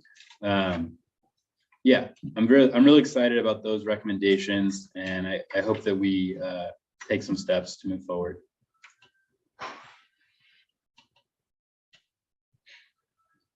All right, go ahead, Dr. Brandt. Well, thanks again to Carly for just all of the research and time and thought that you put into this program. This program really is a gem, and I remember sitting here with some of you in 2020 when we voted to absorb this, what was a student program at the time, and give it new life. And I'm really, really glad that we've done that because it's really worked out in an incredible way to preserve the way for our community members to make our footprint more sustainable. And with the last time that we had a presentation, one of the things we asked you, Carly, was to sort of give us a better understanding of why what we're doing is different from what the county does with the anaerobic digester and where we fit into that. And I feel that you have really accomplished that goal with this presentation and the vision that you have, and has really helped further my understanding about where we are at. And I think it's clear from what your staff recommendation is that you are really going to be guided by that hierarchy to reduce food waste, which is my favorite new diagram, because it really helps to understand all the different layers and what we should be striving for, and why what we're doing is important to reducing carbon emissions. And if you think about it, it's intuitive, right? You can take food scraps and trash to the landfill, but there's a truck that hauls it there, and that truck is using gasoline. When you create this more closed loop system, you are really furthering sustainability in a significant way. So I am very excited to support your recommendation. I'm also excited because I know right now you are attending a conference where you're going to be learning stuff, and you could end up adjusting parts of this in the future just based off new things that you learn. And I think that that's great. I'm also supportive of the fee study and the selling of compost, because I think that another big aspect of this is to make the program truly sustainable from a financial perspective too. It's got to generate revenue. And I think that both of those things are ways to help cover those costs so that the program can grow into the future, because it can't just remain subsidized by tax dollars only and subsidized by grants. It's just not a sustainable model. So I really appreciate that you've considered those and thought really deeply about it. And I'm very supportive of your recommendation. I just wanted to chime in really fast and thank you both so much for your comments and everyone else. I really appreciate it. And I just wanted to just sort of add that there's like that each of these sort of general ideas on the presentation, like they have like, there's just a lot that we just didn't have time to fit in, or that were just almost 100% developed ideas, such as we have a lot of ideas for how to increase our volunteer rates for pile maintenance, and a lot of ideas around different sources of revenue, sort of like the idea of diversifying revenue so that we can, for example, have the cheapest collection cost possible if we were to have one. But one example is just a fun new development is like our new t-shirts that we basically figured out. We carved a stamp, an IVCC stamp of our logo, and then another little stamp for the front, and we can buy thrifted t-shirts, which are way cheaper, and or have people bring their own old t-shirts and stamp them on to create merchandise for a much lower cost than it would be to have new shirts printed. So that's just like one tiny example of a lot of different things we've been working on that were just didn't get to make it onto this report. And with a little more time, we can explain these details. And obviously I guess to me, the most like initial first step would just be like more help in doing that would help that speed up that process so that we know what to do next. Just more help now, I feel like, in terms of just different positions within IVCC is I think our most crucial need to like speed up the process of making any of these like really awesome plans happen. But yeah, thank you both so much. Can Thank I you, add Brad. one more thing? And this is more for the board, but it sounds like in the future, the site and like finding more sites is going to be a big thing. That's going to be a constraint on this. And I think it's something that we can definitely all be of help to you on in terms of helping identify and build connections in the community from different landowners that might be interested in hosting a pilot. So I put that challenge. Thank you so much. And my just initial thoughts on that is just the idea of, because we built a few piles this last year and a half, just the idea of like, I think it's my recommendation that we try to speed up our decomposition rate as much as we can before expanding, like in terms of space, just because I feel like there's a lot of ways we can speed up our process now to better utilize the space we have now, so that when we expand, we're expanding at like kind of a maximum efficiency way, and instead of having sort of like taking up a lot of space, which is our most valuable sort of resource in Ivy, and having it not as efficient as we could. And then another thought on that would be just why it's important to include Marburg in all of this, because just based off my super general calculations, like I think it'd be a little much to have the amount of compost piles needed to serve the entire Isla Vista in the very long-term future, 20 years from now. Like, I think that the Marburg facility is a really key asset in like sort of being just growing alongside utilizing them as a service, because what they're doing is still useful in terms of our unique community. And also just how another option, instead of buying more piles, expanding on piles, would be expanding drop-off locations, if not collection, or both. But yeah, those are my two thoughts. Thank you. I have a question. I'm sorry, you may have mentioned this is your presentation, but did you analyze the staff? I hate when I ask questions and the answer's gonna be right in front of me. But did you analyze the staff recommendations and then the associated cost of those recommendations? Yes, there Is that here in that? It is. Each okay. section has a cost tab, like 1B, 2B, each says cost, and then there's what the cost. So that if we support these recommendations, we're also supporting the increased cost? No, that would be Not at all. something else. It's just the model. This is the Okay. cost is just for information purposes. The finance committee will get into the, bigger discussion on the numbers and how this fits. And there'll be another board meeting about the proposed budget for Okay. next year that will say, okay, we can have 50 houses for this much and 5 piles for this much. Thank you. I just wanted to add a thank you to Carly. This is just an amazing presentation on a very complex issue. I can't believe the thoroughness of the program, and I love the enthusiasm of, I think it was Scott who came and talked about, and Ash, who talked about the program, and it's just lovely to see such healthy engagement. I love the pictures, the pumpkin smash. It's just such a positive program, so positive and complex. So thank you for all your work. Thank you so much. And yeah, just a shout out to the IVCC staff for just putting in a ton of hard work over this pause, and sort of having like their normal shifts sort of alter a little, and like they all love collecting and having that connection with the houses, and they always end up making friends with the houses. But they have been they've just been persevering and putting in a lot of work and passion to make this go forward in the best way possible. So I'm just really appreciative of all of them, and also Scott for those awesome comments, which I think reflect a lot of how Isla Vista feels. So yeah, thank you so much.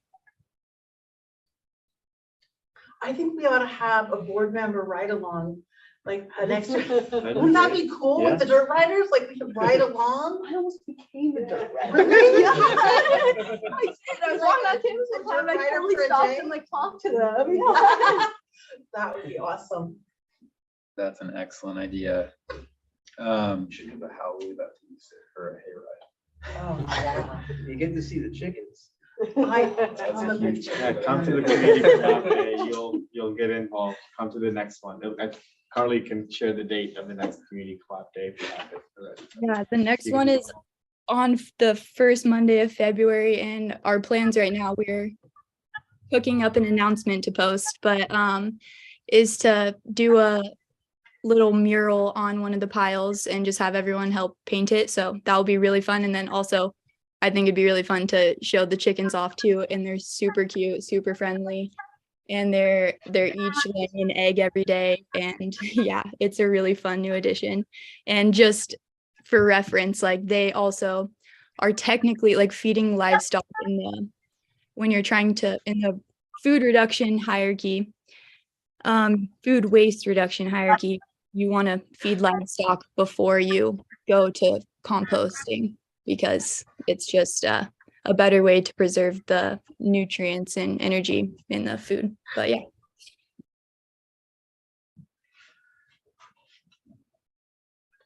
All right, well, that was some very excellent discussion. Are there any, do we have to make a motion?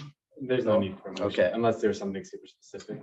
No, I don't think that there's anything super specific. All right, well, thank you very much, Carly. That was an excellent presentation you put together. Thank you, Jonathan, for doing a lot of the talking for us. Let's move on to item 4.3, the Isla Vista Safe update and appointment.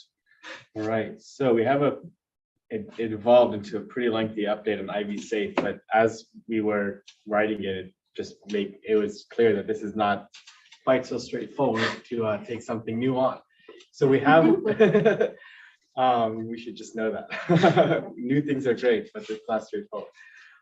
So the district attorney had created this group called IV Safe back in March of 2014. There was a group of high-level senior administrators essentially who were working, to make Isla Vista safer is what their mission statement is. The group was passed over to us in November, and now that it's something we do, we should try to figure out how we want to run this thing and what we want to put into it, what we want to get out of it. When the DA did it, it was a completely different context. That's, she did it in her capacity as an elected official, and there were different rules and requirements attached to that. So we should, and how that's funded. All these things were different because, one elected official was doing this compared to now it's something that we do. So we're really looking for direction on, okay, we're taking this on. Want to confirm that that's something we want to do. It's been brought up, but we assume it's yes, but want to make sure it's something we want to do. And then we have these 5 points of where we want to get board input on how we want to do this. So they're not in order necessarily, but they actually are not in order. So first we want to figure out what we want our goals and objectives of IV Safe as an organization to be. I put in the goals from the last IV Safe. It's just in the quoted section. They wanted to rebrand Isla Vista as that was their main goal, was actually rebranding. That was like the big project they did was the $60,000 marketing campaign that's linked here. And so we would want to figure out, and then I said they would have just general discussions every other month. There wasn't a strong through line, just the through line was what's IV Safe, Isla Vista safety issues, but yeah, there wasn't like an operational way to take care of those. They would come up, we'd say who wants to take this on, who wants to get this done, but there wasn't directives or specific follow-up. We did, one of the accomplishments we did do while we participated was the video supporting survivors of sexual assault. Ethan is in them. We worked that out with UCPD and standing together to end sexual assault. So that was something we did. But we'd love to see what do we want to get out of this group. If we have IV Safe, what is the goal? What is the, how should it go about those goals? That's a big question that we'd like to know about. Budget wise, so we have some safety budget already, but it's not allocated for this. It's for the Survivor Resource Center and for the safety stations. There is surplus there though. The only cost that we know this group directly had besides the $60,000 project was the lunch cost. So it was the way to entice people to come to the meeting, since it was, no one worked for anyone. You can choose to come if you want to come. So that if we wanted to continue that, here's the cost. It was South Coast Deli, which it's $14 a meal. About 30 people show up. So we need about $1,500 for the rest of the year to continue the food, and then $2,500 on a yearly basis to have food for this.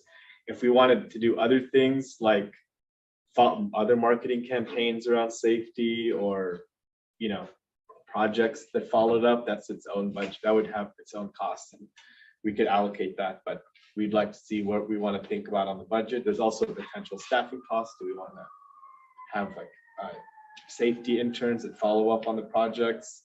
that come up or do research. We used to have interns that did public safety research in 2021, 22, but we don't do that anymore. Representation and how we want to structure the group. So first, historically it's been general manager and board president who've gone to the meetings as IVCSD representatives, but now it's our organization, so it's kind of different to send representatives to our own thing. But we should probably still have a designated board representative. Right now it's Director Brandt, who's also the chair of the group. In one paragraph is the list of the groups that have already been on, and then we've been talking about adding others like the teen center, public health, the highway patrol. But we'd like to hear from the board is, should there be a membership structure? Who should be a member? How do we allow for participation by quote unquote non-members? Should there be an invite list and other people can just show up? And that kind of goes, let me skip staff time allocation. It goes into the structure, which is what structure do we want to have for IVC? So far, it's been a private meeting that, again, it's convened by an elected official who is not constrained by the Brown Act. If we wanted to have it as a standing committee of the board, like our community advisory board, it would have all the Brown Act rules. But people would be able to, we'd have to notice it, public access and public comment. You could do it a different way where it's like a more private event, but then board participation on it becomes a little more complex because there would be Brown Act issues. We wouldn't, you could still have board representation, not that you couldn't, but there could be more Brown Act issues when it's not a standing committee, just like we're going to talk about with the parking ad hoc. Since it's a group that meets regularly, that's one of the things with ad hoc committees. You can't make an ad hoc committee out of a regular meeting organization. So we could do something though more like Ivy Community Network where anyone can come and then you'd have multiple board members. We've had a board majority at IVCN before. We just don't discuss, the board members themselves don't discuss the Brown Act items. So it becomes a little, difficult. You have to comply with the Brown Act, but you could have more of the Ivy Community Network model of inviting people. So it is quite complicated. Or you could have a private meeting with an invite only system. But again, that might make it hard for our full participation of our side of things. And then finally is our staff time allocation. It's going to take staff time to run this. Here are the basics. You set up the room, invites, order lunch, take minutes, follow up. But there could be other things we want to do, and there might be, like I put here, you could absorb these little activities into the current staff work. But if it becomes bigger and more complex, you might want to end up dedicating somebody. But yeah, and it used to meet every other month, which is pretty frequent. We could make that less frequent too, or more frequent. But anyways, these are some considerations, ideas, just things for you to think about and let us know of what you want. And then we will put together something that fits, your preferences. We could follow up with the resolution or just come back with a plan that will follow and getting it going. But it's not as simple as just taking it off.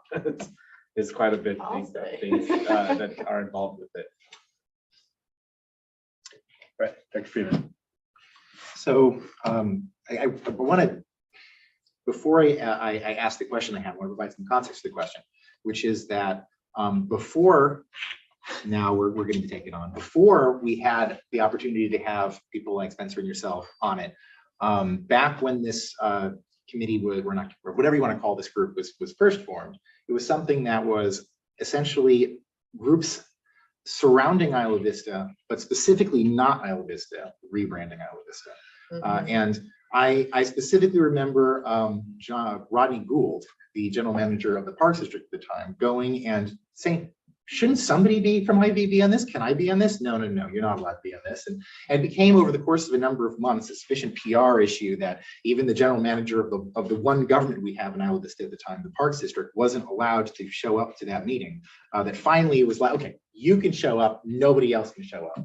And it was just, it was like this ridiculous process. But I also, and I want to make it clear, I hated that group. I went to the Board of Supervisors constantly with like pushing them on the actions that that group was taking, the advertisements that they were putting out that were whether they were very extremely pro-police or whether they were anti-community member, some of them that were victim blaming victims of sexual assault, things that were just like misogynist in nature, things that were, it was a horrible set of tasks that they were doing. Okay, I just want to be clear about that. So, because I don't want any misconstruction of what I'm about to say. I think the reason why people felt there was something that was worthwhile coming from it, and not me saying that. The reason why people felt that there was something worthwhile coming from that group was that there were entities that were surrounding Isla Vista that were trying to change something about Isla Vista and rebrand parts of Isla Vista on behalf of Isla Vista. And so when you look at the organizations that were part of it, that were funding it, I think the things that they were getting out of it were all the things that I didn't like about it. And so the question that I then have is that now as we're taking on this group and restructuring it, and as it's shifted, and because in some cases, some of these wars are things that they won, or things where no, they lost, or whatever ended up happening, and it's no longer as big of a deal. And so I think that's part of the reason why we're allowed to have people on it, and we're now finally just being handed it. The question I have is anyone else really on board with being part of it anymore? Like, is it something that we are excited, like we were handed the thing because it used to exist. It used to have a lot of influence. It used to be really important because of all of these like groups that were doing stuff with it. But are they still involved in it? Or is it now just, we've been handed the name of this thing, we're going to rebuild it? And if it's in that case, why are we rebuilding it? But it might be that no, Lead is still really excited to be part of it, and the district attorney's office will still have representation, even if it's not Joyce Dudley. And like, what's going on? Like, who else is on it still? I mean, I could say from the last meeting, Director Brennan and I attended, almost the entire membership was there. It was the district attorneys like going out meetings. So, but everybody, we had UCPD, university, vice chancellor. So we're expecting they're going to keep wanting to do it and keep being excited to be part of it. They said that at that meeting. I think there was a verbal commitment, like we will keep continuing. How that plays out, I can't tell you, but there was verbal commitment that we will continue. Okay. Director Brennan, yeah. Oh, sorry. I think that you put it well, and I think if you look on page, what page is this? 4 of the staff report, it lists all the groups that have been a part of it in the past, and as a part of that meeting, we did some brainstorming for additional groups that would be helpful to have out of the concern that I've shared at those meetings for a couple of years now, that they are very exclusionary to some of the people who actually live here that are affected by their decisions. Okay, well, from that standpoint, I already given that, I think that having the ear of all of these groups and being able to then control and guide the direction of that of those discussions is useful. So the things that you're asking for feedback from us are things like who we would still have attending these meetings. One thing I wasn't clear on, because it was also a discussion or a request in some sense for how the group would itself be structured, is, are you asking like for just directly like, who should it be? And I should be like, okay, well, I think it should be this person from Whereas, no. First step is that, like, how did it work? Well, here's the thing. If we ended up saying we wanted this to be a standing committee, like our community advisory board, and we wanted to have specific seats for groups on it, like our community advisory board, it would end up becoming a resolution the board needs to approve that says, okay, these 15 groups and are going to be the ones on it. So it will, if that's the direction you want to go in, which is making IV Safe into essentially like a public safety committee for IVCSD, yeah, we would have to choose the groups that are or aren't on the board or on the committee. If we want to do it more like an IVCN, like an event we host, or more of a private meeting, it wouldn't need like a board vote, but we'd love to hear your input on who we include.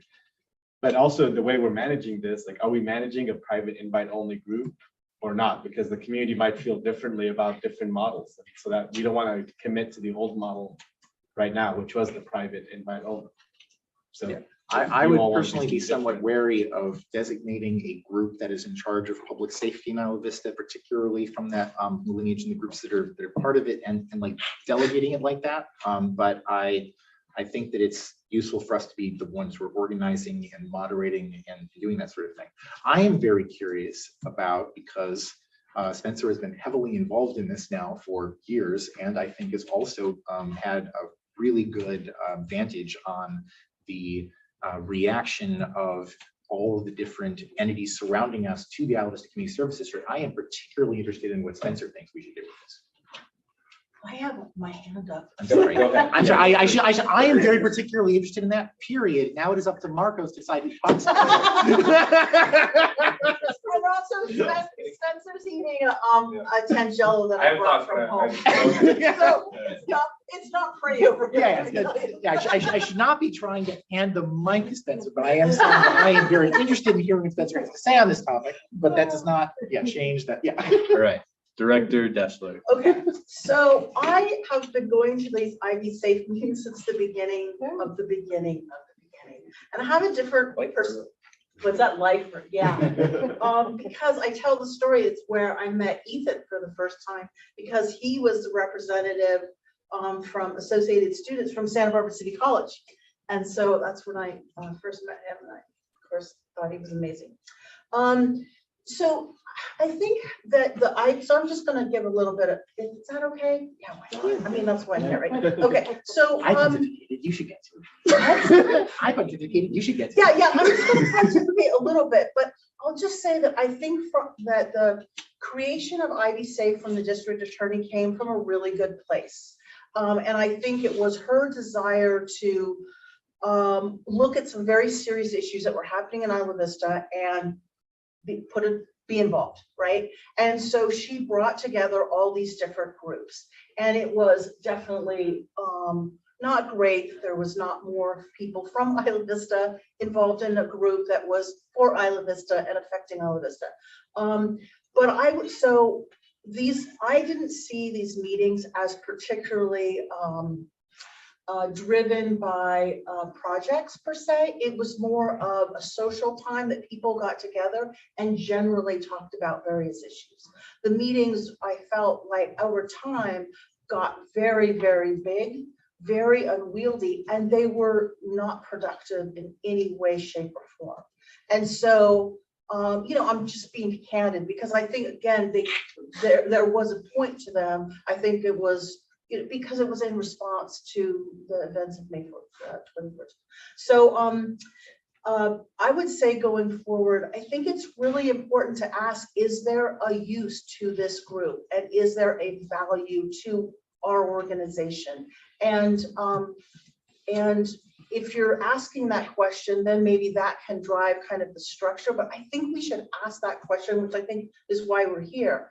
Is there a value? It's very easy to create a program and never get rid of it. And I think it's really helpful to ask, is there a value? Is there a benefit? And is there a better way to achieve whatever the objective was from this? I think it would be almost disingenuous on IVCSD to take Ivy Safe as it is, because it wasn't born from Isla Vista, right? It was born from the district attorney's office. And I would say if we determine that there is a value to bringing key stakeholders in that have input on various aspects of safety issues in Isla Vista, we ought to create that for the community and create a structure for it. I would not take this over because it was never Isla Vista's to begin with.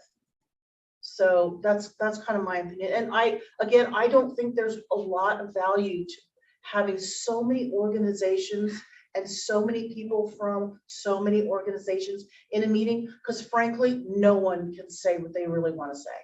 They just can't. I mean, there would be 10 people from UCSB, 10 people from the sheriff's office, 4 people from the district attorney's office, 1 person from Isla Vista. Nobody was really, a couple people from Goleta. We really lost. I feel like over years, we lost mission and we lost what was the goal, because really it was about 2014.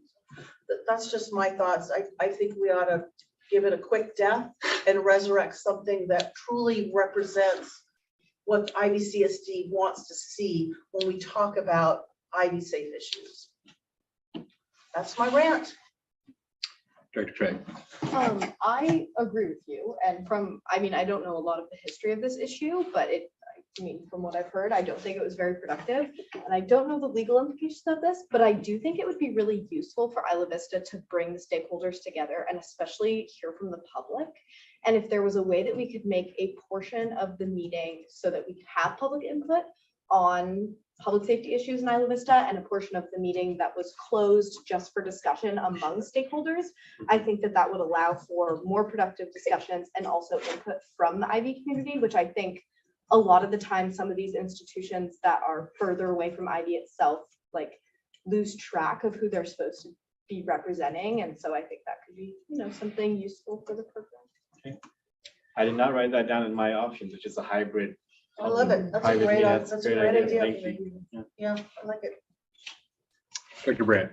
Well, I'll try to collect and gather my thoughts on this, because I have a lot of them. As you mentioned, Director Freeman, I've been a representative on the board, so I've been the president of the board. Before that, I was attending regularly just as a board member and as a student at UCSB, and have gotten to see this group through many iterations, and have, I think, at many times been reacting and sharing information that's come out of that group about different efforts or information that we learn, or to be frank, in some cases, information that we didn't learn but should have learned in a group that is the county's public safety officials when it pertains to Isla Vista.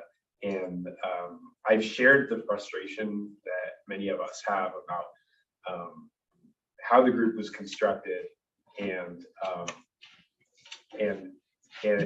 you mentioned something recently about how it seems like, you know, in your mind, the group sort of lost its way or lost its mission, or got away from what its goal was. I'm not sure that you're ever going to have a significant alignment on what these goals are, at least in the current form, because the reality of the situation when it comes to the way that public safety is done in Santa Barbara County is that it is administered by independent elected officials.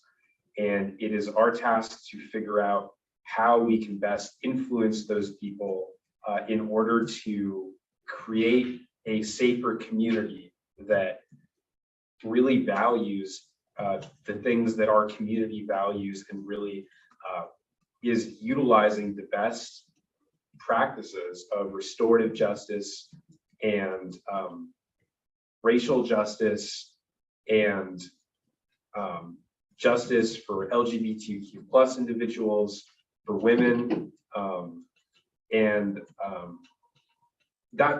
it's almost an impossible task, right? The mission statement I guess the purpose statement that's at the top of the staff report is that it's a senior level leadership coalition focused on Isla Vista, putting in place strategic policy, blah, blah, blah. I think that there is value to having a senior level leadership coalition focused on Isla Vista, where the public's representatives are at the table, that are locally elected here, that are locally appointed here, because there's not going to be any other opportunity to have that. So I think that function of it does need to be preserved.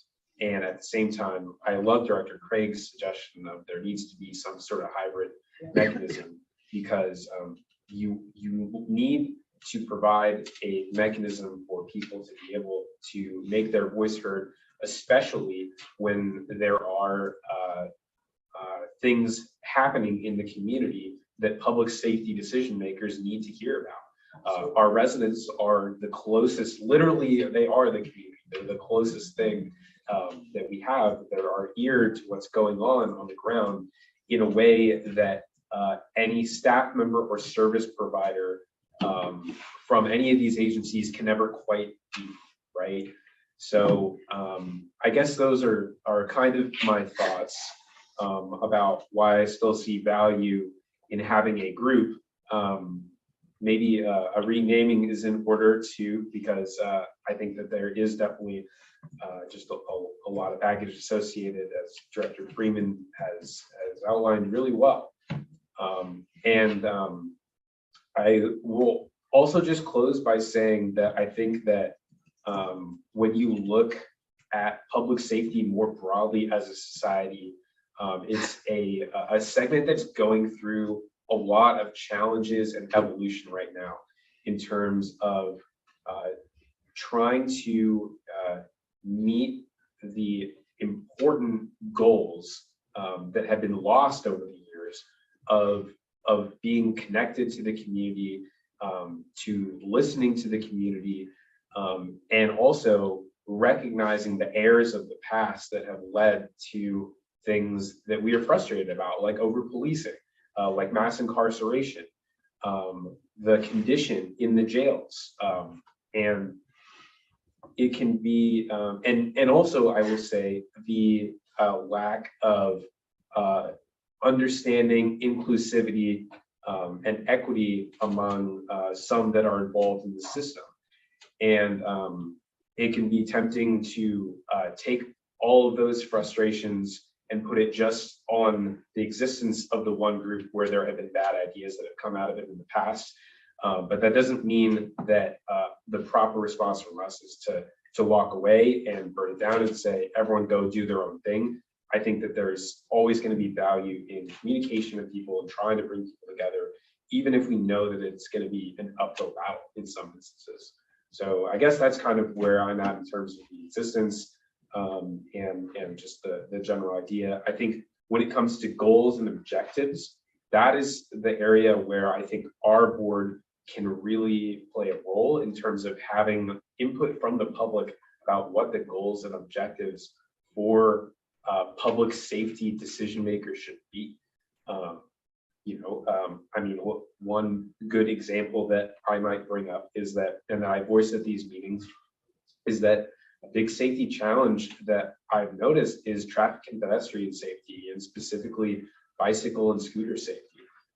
It's not really something that ever gets talked about at these meetings because it's not maybe what I guess that that group is really set up to think about, or had been set up to think about. So that's just an example of where I think that maybe our board can come in and say, we're going to set what the goals of this are going to be, and we're going to present it to the group and say, these are what the goals of this group are as determined by our board of directors. And it's an opportunity for them to weigh in as well. Maybe there's got to be some back and forth, some sort of process, but those are kind of my thoughts. Dr. I really have enjoyed this discussion a lot, and I think that having it be a Brown Act committee is kind of painful to me because it does seem like it adds so much bureaucracy to it.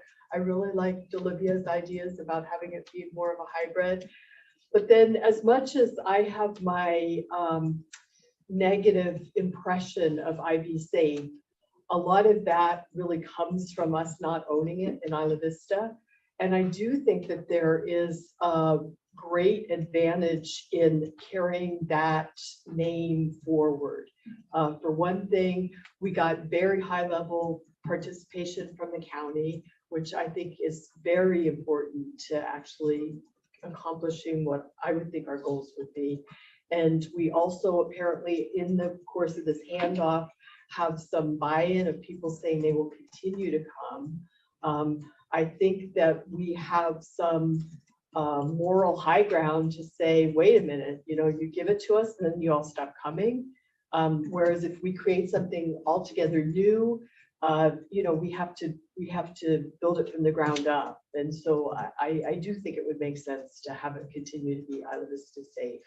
And then I think that making it really have some goals that are important to the community is very vital too. All right, that was a really good discussion. Before I jump in and share anything, let's go to public comment. Henry. So Ivy Safe, there's a little bit of history that goes long before 2014 on this. And this has to go with the cityhood inclusion of Isla Vista into Goleta in 1999. One of the biggest drawbacks to the inclusion of Isla Vista into the cityhood of Goleta was the Wild West attitude of Vista, the rampant lawlessness and things like that. As a 35-year resident, I'm like, well, there's stuff going on in Old Town Goleta that's a lot worse than anything happening in IV.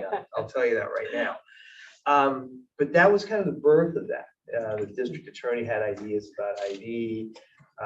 Law enforcement had ideas about ID. Residents outside of ID had ideas about ID.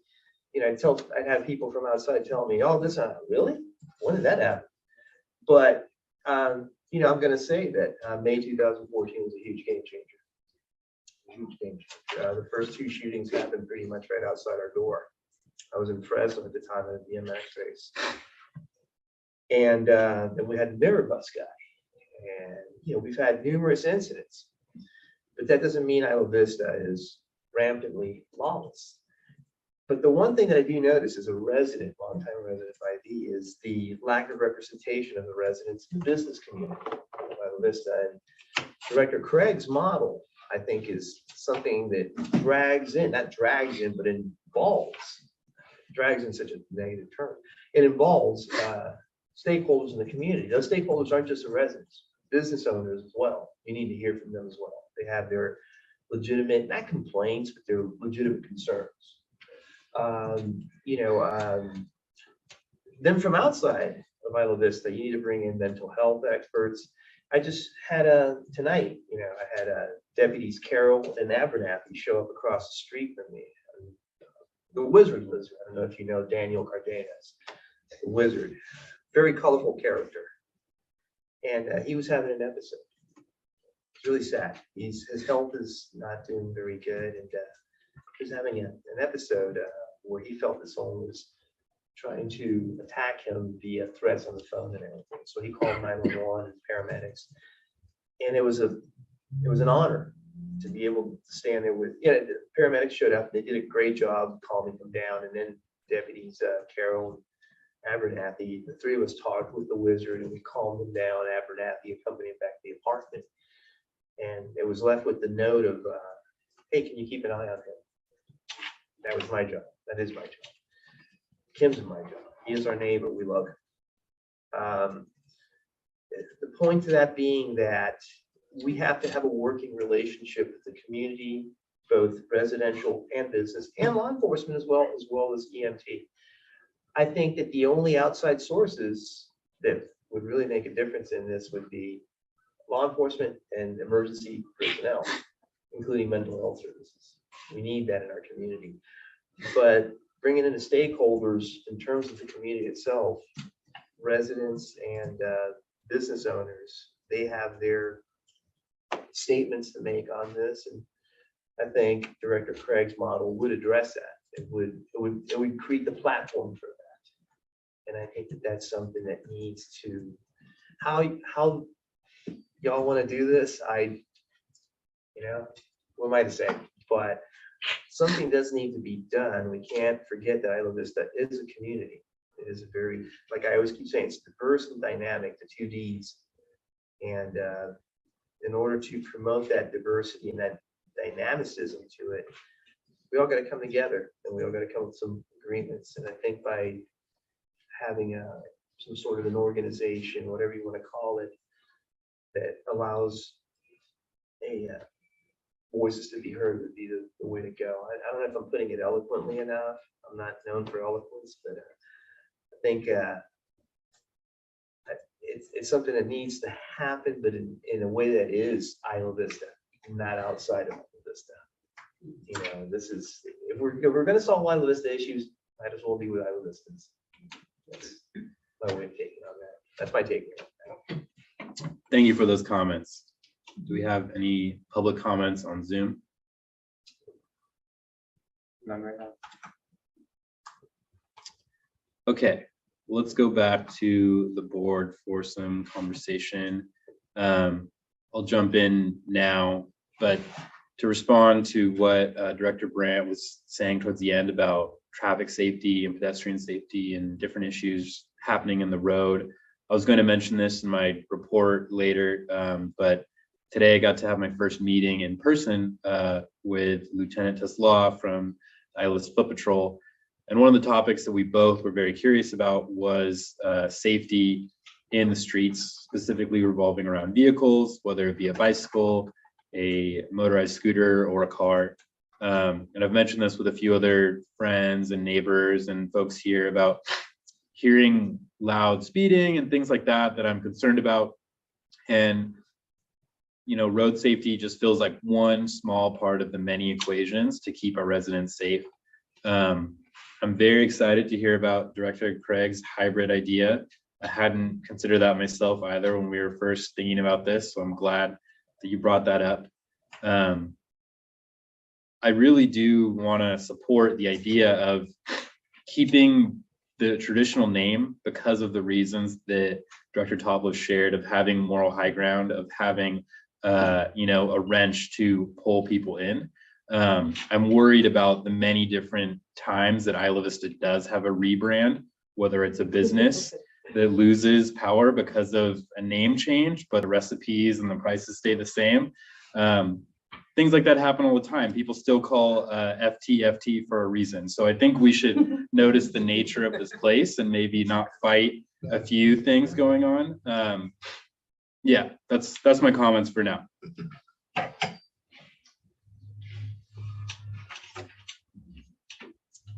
So we could start working on like a plan of how this is gonna work. It'll be in a document, it'll have all the different details, and then we'll bring it back to the next board meeting. Yeah. I just make a couple comments. I think one of the things that I struggled with these meetings is how many people there were and how many people per agency. So I really look at how to maybe limit it a little bit so that the meetings could be more productive. I really like the idea of the board being able to say these are our priorities as a representatives of the community, and then having that be presented at the first meeting so that that's really driving the discussions, because the value of these meetings was definitely in bringing together people to talk about issues in IV. And like Spencer said, some of these folks, they represent the community, but they don't hear from the community in the way IVCSD does. So I definitely think that I love Olivia's idea and a big fan. And so that's what I'd say. The other thing is you could always structure the meetings as ad hoc and then focus on specific issues. Like maybe you want to focus on street safety one meeting, another meeting you want to talk about mental health. So I think there's ways that you could set these up so that maybe they are ad hoc.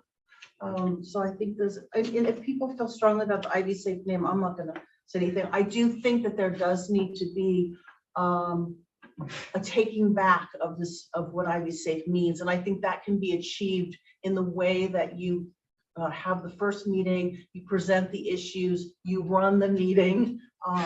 And so I think that's helpful. And I don't know if it would be helpful for you to have a couple board members to give you advice on, so that you're not doing all the work, but give you advice or feedback on agenda creation, because it's a lot of work. I mean, Joyce had a whole dang assistant doing this. Right. It's a lot of work. I want to add in also, I think that an appropriate timeline for this is beyond our board retreat, in which we have our more set in stone goals for that time period. I'm sure there's tons of goals that we've already created in the past couple of years that members who would attend the meetings might not be aware that in fact people on our board have considered and come up with this language. I think that would get the ball rolling on the dynamic conversation beyond just hearing complaints. This is something that I experience a lot with my job at UCSB in the library. You hear simple complaints and you often have to answer, yes, we've thought of that. Yes, we've done something. But if we have a more robust conversation between the community members and us, people in positions of some power and other agencies, and realize that we've kind of, had our own first thesis and then they can help us color in the details, I think that's where we start to have some new, fresh ideas. Yeah, so I don't want to rush into like having a big public meeting before we have some of these ideas laid out and discussed as a board. I do want to ask in terms of the membership and like how we bring back a plan. I guess I've heard different things like in terms of the size. What who are the groups we have to have in here? Who are the groups that they can be invited but they don't have to come every time? Like obviously police, fire, and district attorney are the basics, but UCSB. yeah, UCSB. Third district, what is it, the second Second district? district, Second yeah. district, IVRPD. yeah, IVRPD.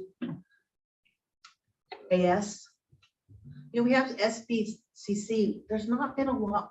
It sounds SBCC trustees, man, they just need. No, we don't really have anyone who goes to meetings from, There used to be. yeah, it used to be, I mean, but that hasn't happened yeah. for a while. Yeah. Town's really small. Public Works. Public Works, yeah, UCPD, I think there's value there. And maybe if I could throw up, because so the idea that was brought up, almost like an ad hoc sort of approach, is one that we talked about Yeah. at the IVCSD meetings, or not ad hoc, just in the sense that like we could have, say, a preset sort of like theme or topic for the meeting, rather than the way that it had been done in the past. Is kind of like, you've got an agenda, you know, there's a couple things on the agenda, but you don't really get that deep into the details of like a particular policy or particular issues, or just kind of updates about what's going on from each agency. Yeah. And which is valuable, and I'm not saying it doesn't have value, but I think that especially for those of us that felt like we weren't able to really be a part of that agenda setting, or be a part of, I guess, diving into the deeper why behind some of these things that could be frustrating or disadvantageous to Isla Vista. We could see having an issue by issue approach as being more fruitful. Yeah, and then invite in key people that can talk about those issues. But at the same time, I do hear the idea that, oh, we've got momentum, that this is, you know, something that's happening, you know, that people have committed to being that. So.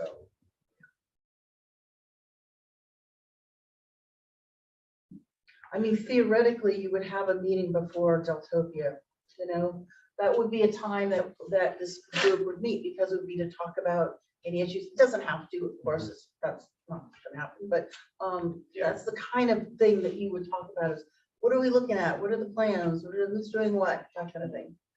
Quick note on that, just to respond, is the group didn't meet for 2-ish years, like Yeah. when COVID started I know. until like August. But when the group wasn't meeting, essentially there was a replacement group that some of us were in, which was the county executive office, Right. the second district, Right. some UCSB, and us were meeting in a much smaller group to talk about what's going on coming up for Deltopia. How do we plan safely? So So multiple rounds of some of those meetings. yeah, different versions of the same group. Well, I just Oh, mean yes. there'd be a series of meetings leading up Right. to the thing. We're so good at And I meetings. mean, yeah, I'll be really, I'm gonna be really frank too with everyone. It has been a frustration of mine for a long time that it almost seems like it takes an event like Deltopia to be a catalyst to bring people together, because our community is so much more than that. And it shouldn't just be that that's the one time when important key decision makers in public safety or county or the university are all getting together to talk about ID. So I hear, yes, the group, I think, would think that it would meet and it would talk about Deltopia, and that's important. But again, it's to me, it's all these other things that are getting kind of neglected or not talked about as much. Yeah, that's actually a really interesting point. I mean, this group was formed as a reaction, right? Yeah. It wasn't to talk about proactively how to bring people together to create a better community. I mean, some people said that, but it was a reaction. Whereas if we set the timing and the agenda and the focus, that we're turning that around to something that's proactive as opposed to reactive. The reactive meetings are still going to happen, right? Yeah. I know that. So Right. why not create a different entity that does proactive? You're absolutely right. And I mean, how many ideas or goals have we already talked about as a board for things that are public safety related? That, I mean, and this has been discussed at our board before, all of those things require buy-in from other agencies, but we haven't necessarily had a mechanism to try and move those things forward, other than just having, meetings with different entities, which we've done from time to time. But it's harder to get an effort started when you're meeting with one person at a time. Absolutely, yeah, I like it. And our staff has been, I think everyone on our boards, and I hope the public knows, is very subscribed with everything that's going on. So it's like, there's not always the capacity to really, to develop a new program just like that. Yeah. We're So so I smart. like this. I think we're coming up with a I do too. I like sitting next to I a like sitting person. next to you. It's much better than when I'm on Zoom. Yeah. You know? Hello. I can try to rapidly echo back things that you say. So you have the same experience. Okay. Oh, Lord, that's Um, funny. Is that enough information, Jonathan? Okay, let's move on to item 4.4, the parking ad hoc committee reorganization discussion. Similar deal, but not quite as. We have to just figure out how we want to structure this committee. This was a discussion we had at the organizational meeting, but we had no conclusion, but we kind of talked about these two options. I went and watched the video. Here's what we were kind of talking about is we had a parking ad hoc committee. The ad hoc committee's purpose was to see through that we got a contract with a consultant, figured out, reviewed, vetted, and approved by the board. So we've pretty much done that. We're waiting on the funding to be finalized, but we're at the end of that process. There's only 5% of work left to do. So the ad hoc nature of the committee is over. However, like while doing the process, we discussed with our partners who are funding this, county and UCSB, that we'd want to keep them involved if they did fund the project as part of like a oversight committee, where we check in with the project's work on a monthly basis or so. So we need to create that structure. And actually, I think we have someone in the waiting room. Let me go grab them. Sorry. We'll get a better system. Our management system starts by the next board meeting. So Oh, good. yeah, we'll be Good good job. to go. All right, we're good to go. Sorry about the delay. So we do need to still have a structure or a body that is overseeing the parking study through its life. There's two options. Again, there could be another third option or fourth, but these are the ones that we discussed at our December meeting, which is a standing committee, which again is the public facing, it's the most public you can get. That's the one end. And then there's more of the project steering committee, which is what we're doing with STEP, which there is possibility to still have board on it. I put it, the STEP is the one that doesn't have any board on it. But it would be, the more private, flexible meeting option where it could have a public part of it. You could have a report to the board where we talk about the parking study on a regular basis, but the project steering committee's meeting, more nimbly, privately, or we can have a parking standing committee that meets, first Monday of every month. We get an update from our consultant on what's going on. It's in public. We can ask questions in public. So I don't know if there's another way you want to do this, we could, but we did commit to the idea of a project steering committee of some kind, and it's a good idea to do that. We just need to know the structure that fits with us. And Ross had gone over with us at the last meeting that we couldn't make the project steering committee into an ad hoc because it would meet regularly. So Why does it have to meet regularly?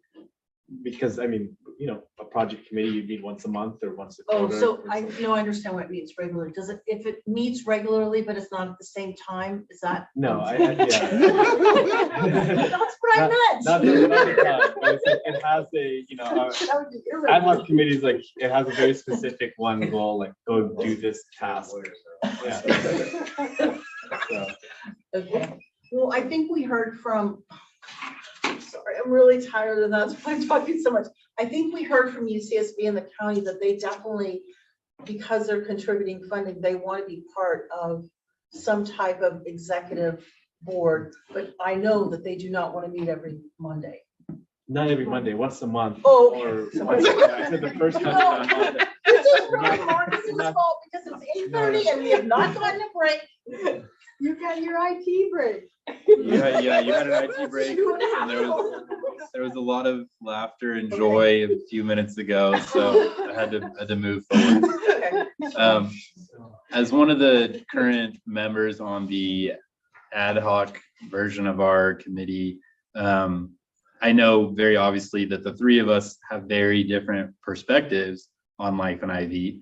And very quickly, we come to new ideas through bouncing ideas off each other. I'd be very wary of all that pressure falling to one appointed board member to represent the board and to deliver that much information all the time, and to be the one fall person when it comes to complaints that will inherently happen. Yeah, we need to spread it around. So I feel that it's a safer and more sustainable option to have the standing committee version. Yeah.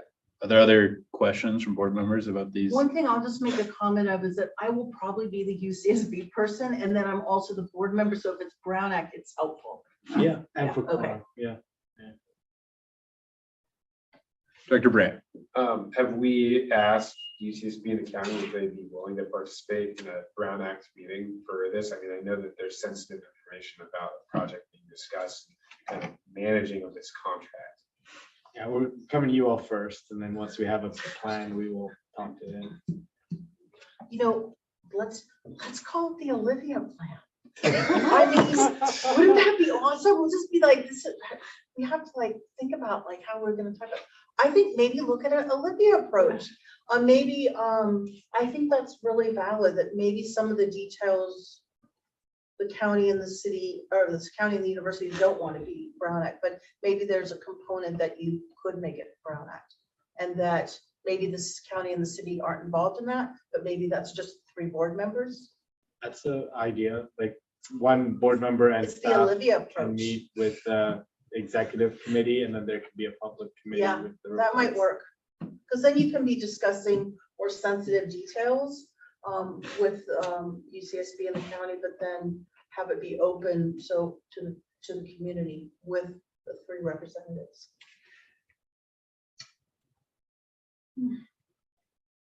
I'll just say, I like that approach. I mean, I like to bribe you say that. I do like Chris. But I mean, we got to be realistic, I think, about what the purpose of UCSB's and the county's participation is. And it's not to be involved, I think, in an open deliberative process meeting exclusively. Because the reality, again, of managing the contract is that you're working closely with our staff and our parking consultants, and our parking consultants working with our staff are going to have their own desires for how to disseminate information in a way that is in line with the public outreach process, and isn't just all kind of the way that we do things where everything's open and on the board agenda, because you're developing a program. So that's, I guess, my thinking on that.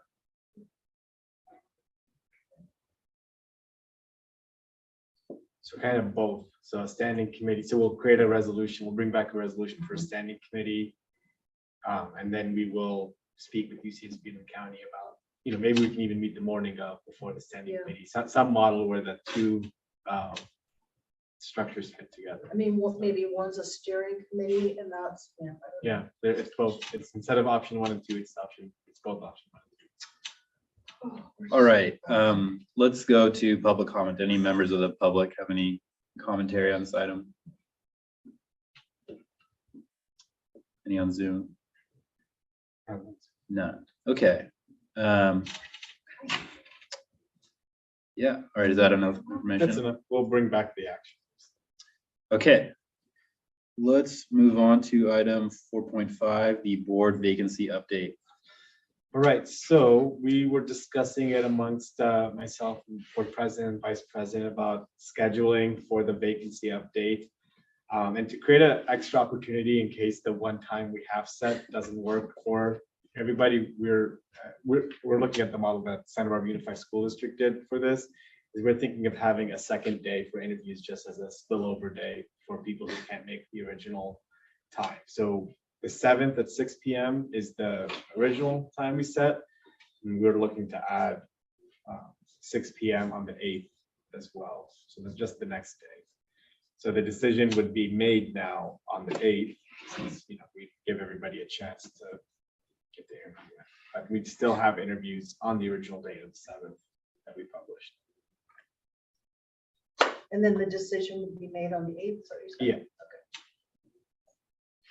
I just want to ask from a very purely personal level, is there any way that we could do like the 8th and the 9th?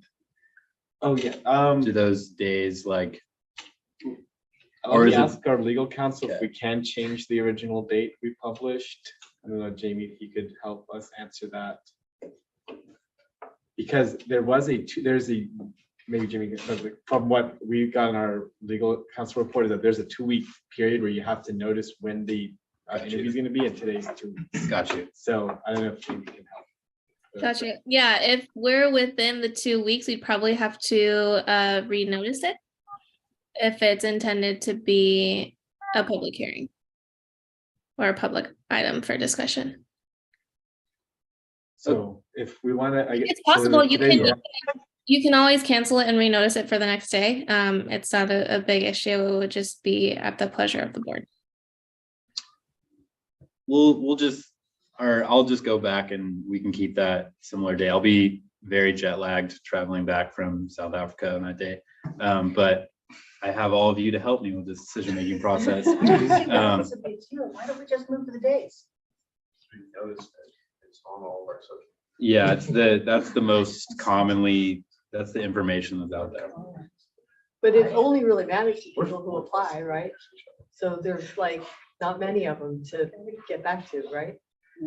There's a week and a half left open, so You don't know we how don't many know people how are many gonna will apply. apply at the end. Yeah, most people apply the You can last. just have Carrie chair.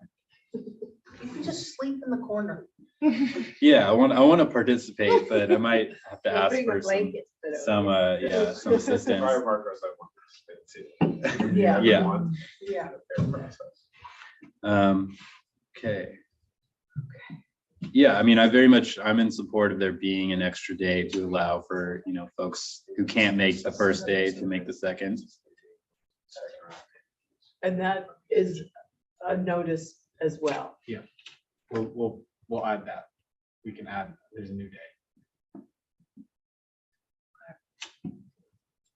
And is that less strenuous than changing the first date? I mean, we'd have to go to all the same sources to update that, So as long as we're doing it, why don't we just change it? it's up to you guys. Well, our board president has requested it. And We need him can to do be in that. top We can form. do I'm that. We scared. can do that.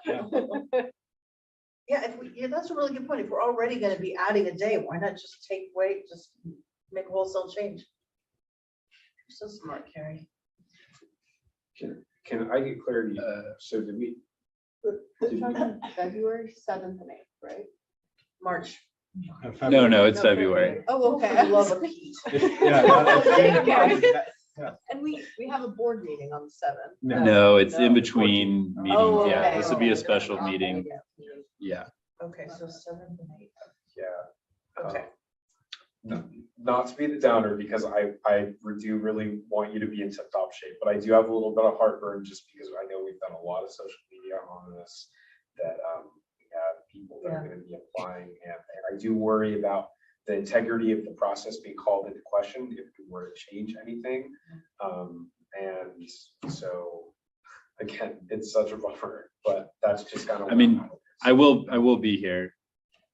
Most likely. So don't change it, just add to it. So 7th I and mean, 8th. You think just leave it at I'm 7th? looking at what we posted just on our Instagram. It says on February 7th at 6 p.m. the board of directors will hear from candidates, ask questions, and make a decision.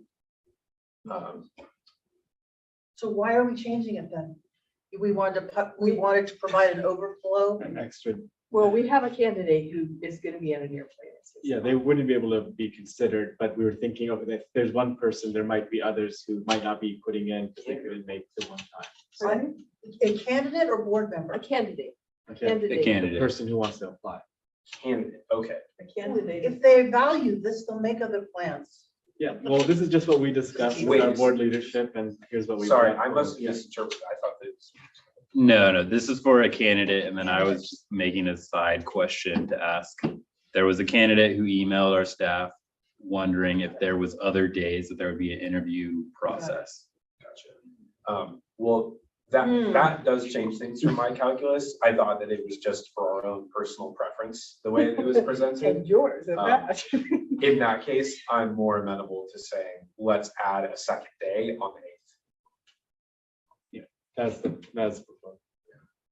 Director Freeman, you had your hand raised. Do you have anything you want to add? I was going to ask, all of my question was answered. Then I'm currently in agreement with Spencer's line of thought. Which line of thought? The first line or the second line? I have been following Spencer and I am where Spencer is now, but I was where Spencer was before when Spencer was there. Like Spencer and I are traveling together on this. We're calling a second day and we don't care about marks.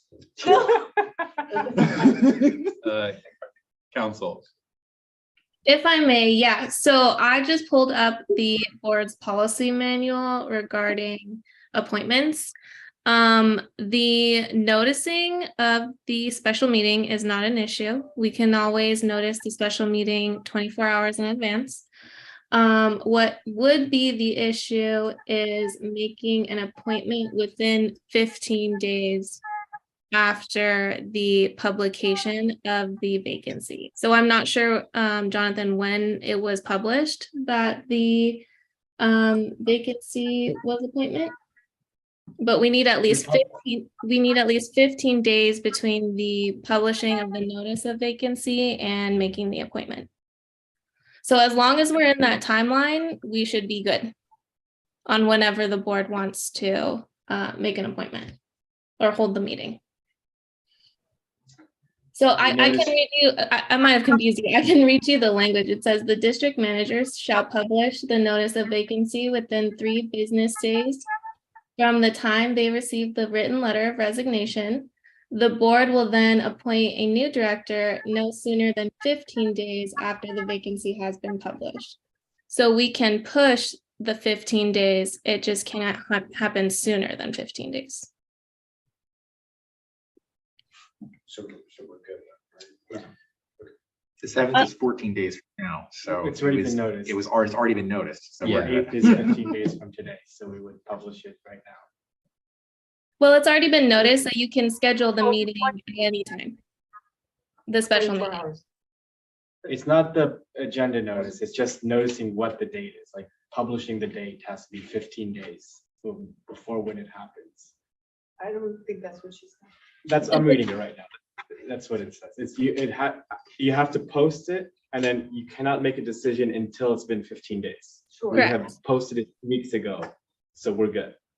And so adding an extra day doesn't affect the 15 days for all. No. Correct, yes. Okay, well then, I'll make a motion that we add in a second day for interviews on the 8th and publicize, I'm not gonna use the word notice, publicize that is when the decision will be made. I will second that. All right, we have a motion from Director Brandt, seconded by Director Freeman. I'll go to the public real quick. Public have any commentary on this motion? I have a comment in Zoom land. Stay with us. Scott. Yeah, hello again, and thank you. Spoiler alert, I'm the candidate who wouldn't be able to make it on the 7th. So I really appreciate. No, but I really appreciate the board being willing to add the 8th. I will be able to make an interview via Zoom then. On the 7th, I'll be literally on an airplane, and it's I'm traveling to support my partner through some difficult medical appointments. And so it's not something that I'd be able to move around. So yeah, I really appreciate the board being willing to add an additional day. And I look forward to talking to you on the 8th. And you got to witness how difficult the mental stress was. Yeah. Are you sure you want to still do this? You haven't No, taken the vote please. yet. There's still time for some people to vote no on this. Hey, I mean, it was the shortest item of the night, so. That's true, Claire. Yeah, thank right. you all. And I feel bad for Director Aguilar and his jet lag on the 7th. We'll support him. We'll bring him some yerba mate. Thank you for believe those it. comments. Do any other members of the public? Henry? I think it's a very fair and just adjustment to make to accommodate for Scott's situation. I mean, he's a very good person. It's great to be running alongside him, with this. It's the big issue was the 15 days. And, if you extend it to the 10th, it'd be the 25th. If you extend it to the 11th, it'd be the 26th. It's still 15 days. So 15 days is 15 days of your willing compliance of that requirement. So it's, like I said, it's fair and just. That's what we're about. Thank you for those comments. Any comments on Zoom? Not anymore. All right, let's go back to a vote on this motion. All members who are in favor, please say yes. Yes. Yes. Yes. Yes, You he did. said yes. Yes. We all Okay, said yes. yes. I always say I, and you just said I have to say yes this time. You did an air quotes, and I wasn't sure what that meant. All opposed say no. And anyone abstaining. Okay, motion passes 6-0-0. Thank you, Jonathan, for all the hard work of keeping us in direction. Thank you, council, for keeping us in direction with the item. Now let's move to item 5, reports. First, we'll start with reports from members of the board. I'll just report that I attended the IVRPD meeting last Thursday, and I shared with them our resolution commending them on their 50th anniversary. Yay. And they were happy to get it. Yay. I have a physical one to drop off. I just kidding. Dr. Friedman. Local Agency Information Commission rotates the vice president and president seats through the different kinds of representatives on the Local Agency Information Commission. So this time the vice president was to be chosen among a representative of special districts. I was chosen to be the vice president. And the way this works under our policy is that I will become the president next year. So Congratulations. That's amazing. Good for you. cool. Another thing I wanted to say. The Santa Barbara local chapter of the California Special Districts Association meeting, which is every 3 months, which is normally would have been in January, was actually canceled in December to not be in January, and is currently still scheduled to be in February at the end of the month on the 4th Monday. This time, though, not in Isla Vista because of a scheduling conflict with it's like a play that's practicing in there every Monday for a few months. And so we will be doing it, I think, at the Residence Inn Marriott in Goleta. Very close. I'm not sure yet.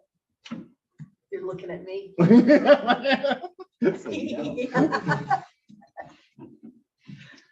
yeah, that'll be February 27th. All right, Director Brandt. I just wanted to share, I'll be attending the point in time count tomorrow at Isla Vista Community Center, the annual census of people who are living in unsheltered conditions and survey. This is a count that is really important to a number of different funding streams for our region to address people experiencing homelessness and address their needs and provide them with resources. So I'll look forward and I may see some of you there. It's at 5:30 in the morning. It's at 5:30 in the morning, so You will not see me. I may bring some coffee. I also wanted to share with the board and the public in transparency that I have accepted a new job as district representative for Supervisor Doss Williams.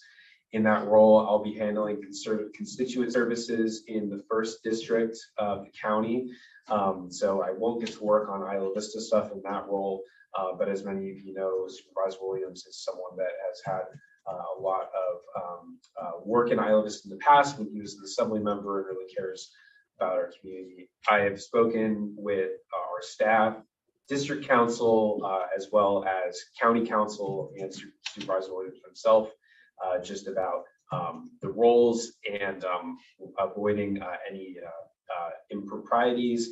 And I've gotten some really good advice. So a big thank you to especially to our council for putting that together.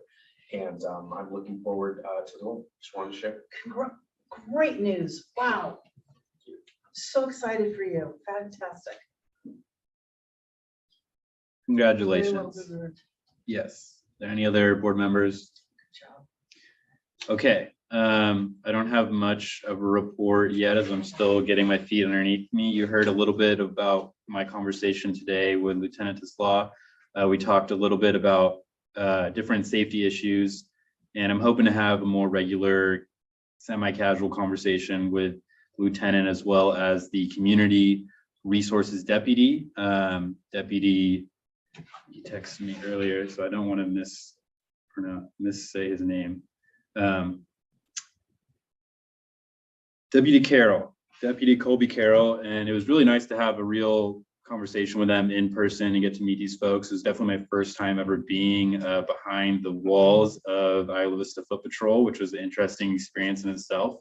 And yeah, they're very friendly, and I'm excited to try and strengthen the bonds and help make our community a little bit safer. I'm excited also to attend the next Isla Vista Community Network meeting. I missed the last one, but Sydney was able to add me to the list. I'm trying to think. The Goleta Library Advisory Council will be meeting this coming Monday. No, the next Monday when I will be traveling. So I will have to miss that meeting, but I will hopefully be having a better handle on things to share forward. We haven't met since November. So there's been a little bit of a break there, but I know the library book ban has been doing its thing in Isla Vista. And yeah, that's my report. We will now move on to reports from standing and.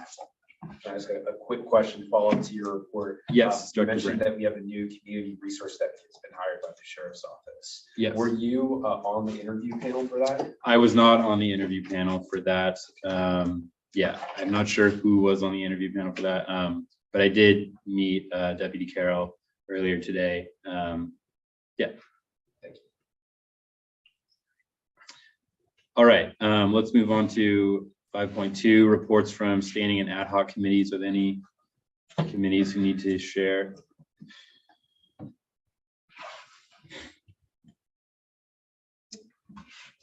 Okay, I see none. Let's move on to 5.3, a report from district council. Hello, everyone. I don't have anything to report today. It is nice to see you all. I hope you had a wonderful new year. And I would just like to mention, I advise a lot of, city commissions, city councils, people who have been, in local politics for a long time. And it is very rewarding to me personally to see the knowledge of this board with regard to the Brown Act and how much you all understand the nuances of the Brown Act, which are very difficult sometimes in concept. So it's honestly just a pleasure to watch your discussions. Thank you. Thank you for that, council. Let's move on to our report from general manager. Great, I'll let Sydney go first on community engagement stuff. Thanks, Jonathan. Hi, everyone. I'll keep it brief because I know it's late. Jonathan, do you mind if I share my screen? Oh, it's already set. Give me one sec. All right. So just a quick update on what we've been up to in the CE department. Yesterday, we shared our second post for the Cliff Erosion and Safety campaign. This was mainly in response to the recent storms. So there were some videos that were included. But you'll see here just what the storm did for the bluffs, and these we got from local residents. So we included those. And It also included warning signs of an unstable cliff and tips on how to remain safe while visiting the beach. I'll just kind of quickly go through these. And then we also did a plug for Isla Vista Surfrider Foundation because they continue to check the quality of the water in the ocean for an IV. So just a little bit from that. And then Jenna and I will also be at the point in time count early tomorrow morning at the community center and going out to help with those outreach efforts. Yoga in the community center on Thursdays continues to be a super exciting and fun event. So that's been great to see. And then in partnership with the food co-op, we're hosting another vegan food fair on Friday from 12 to 2 at the community center. We'll have dink bowls serving up vegan bites, and there'll also be fresh produce for people to get from Veggie Rescue. And we are partnering with Santa Barbara Artworks to host an art gallery opening and live jazz event on Saturday from 4 to 7 in the community center. All are welcome. And lastly, our IVB team continues to focus on graffiti abatement, among other projects around IV. And I'll turn it back to Jonathan to go over move out and all the other good stuff happening. Thanks, Sydney. Yeah, so Compost Collective, nothing new to report. You got the big report already today. For Ivy Beautiful, something really exciting happened. And I thought I had emailed the board, but I didn't. So we'll announce it here, which is the green downtown trash cans that are for public use that have been kind of abandoned or orphaned. Jen has been working with Marburg, and they've been able to add a free extra collection day because they get overflown and become a major project. So, Jenna, we've been trying to do this as a district since like 2017. Wow. So just Really? just bugging them is where we took a lot of pictures. Jenna did like this whole documentation of the overflowing and how often it happens and when. So made the case. Yeah. She's also working on a big move out plan that will have some costs attached to it if we wanted to do it that isn't directly in the budget.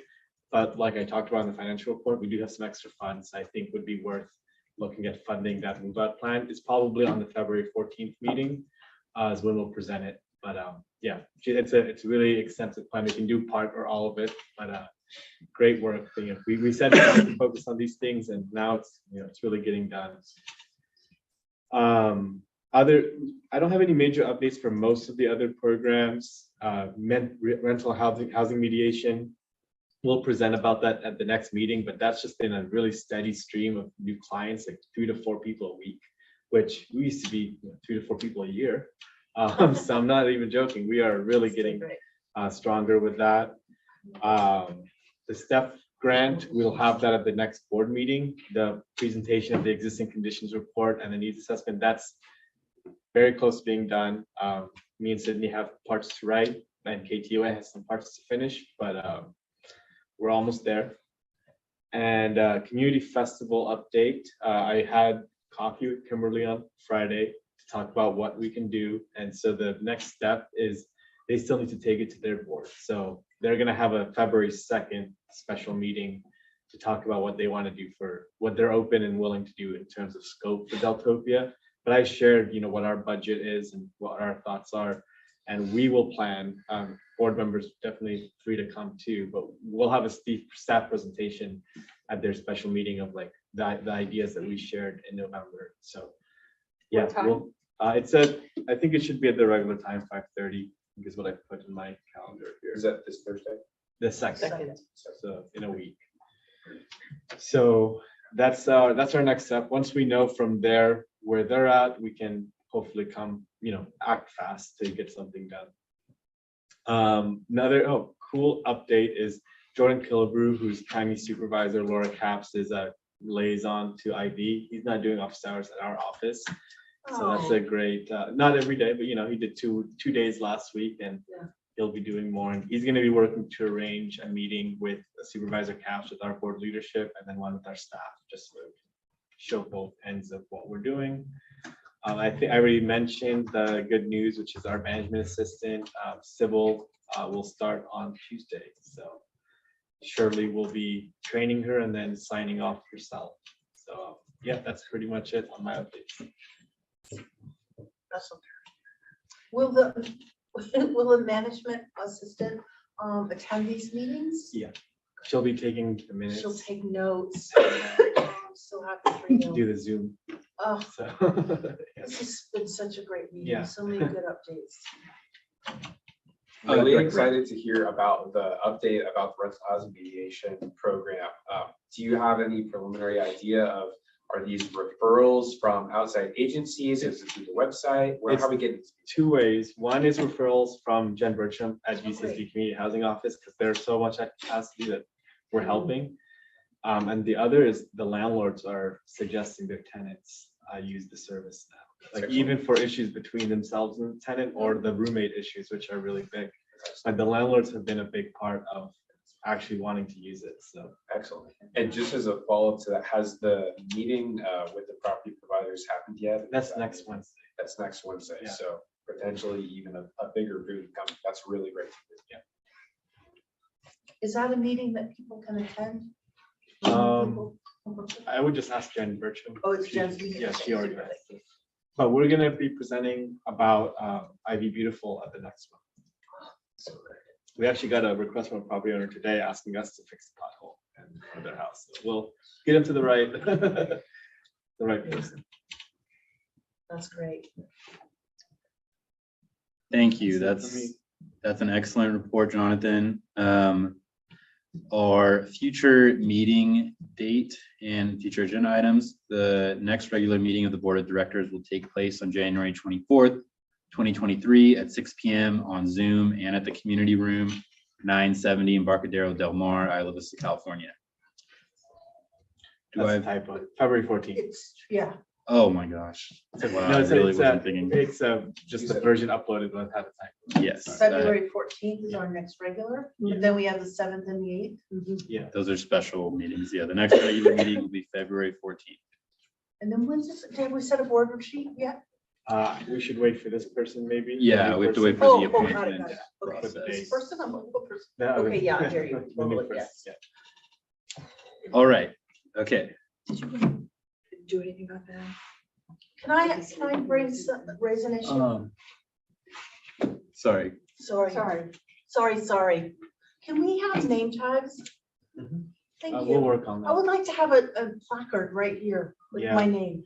I'll tell you, I was watching a Culver City Council meeting and someone was talking and I had no idea who they were. Yeah, And I actually was like trying to research the website, see who was this person giving a report. So, I mean, just placards. Hey, you Yeah. could ask Sybil to do it. yeah, no, I will. First project. I started thinking about it recently, ironically, because LAFCO has lost my placard. So I'm the one person who doesn't have a name when I'm. Oh, at no, that's just wrong. Yeah, we used to have little paper ones, but we'll get nice ones made. Okay, everyone, those are great ideas. Now let's stay within the confines of our rules. Do I have a motion to adjourn? I move to adjourn. I'll second. All right, all in favor of adjourning, say yes. Yes. Aye. All opposed, say no. No. Oh, I'm sorry. Sorry. I said I. Okay. Clarify that. I'm sorry. Yeah, okay. I'm too Thank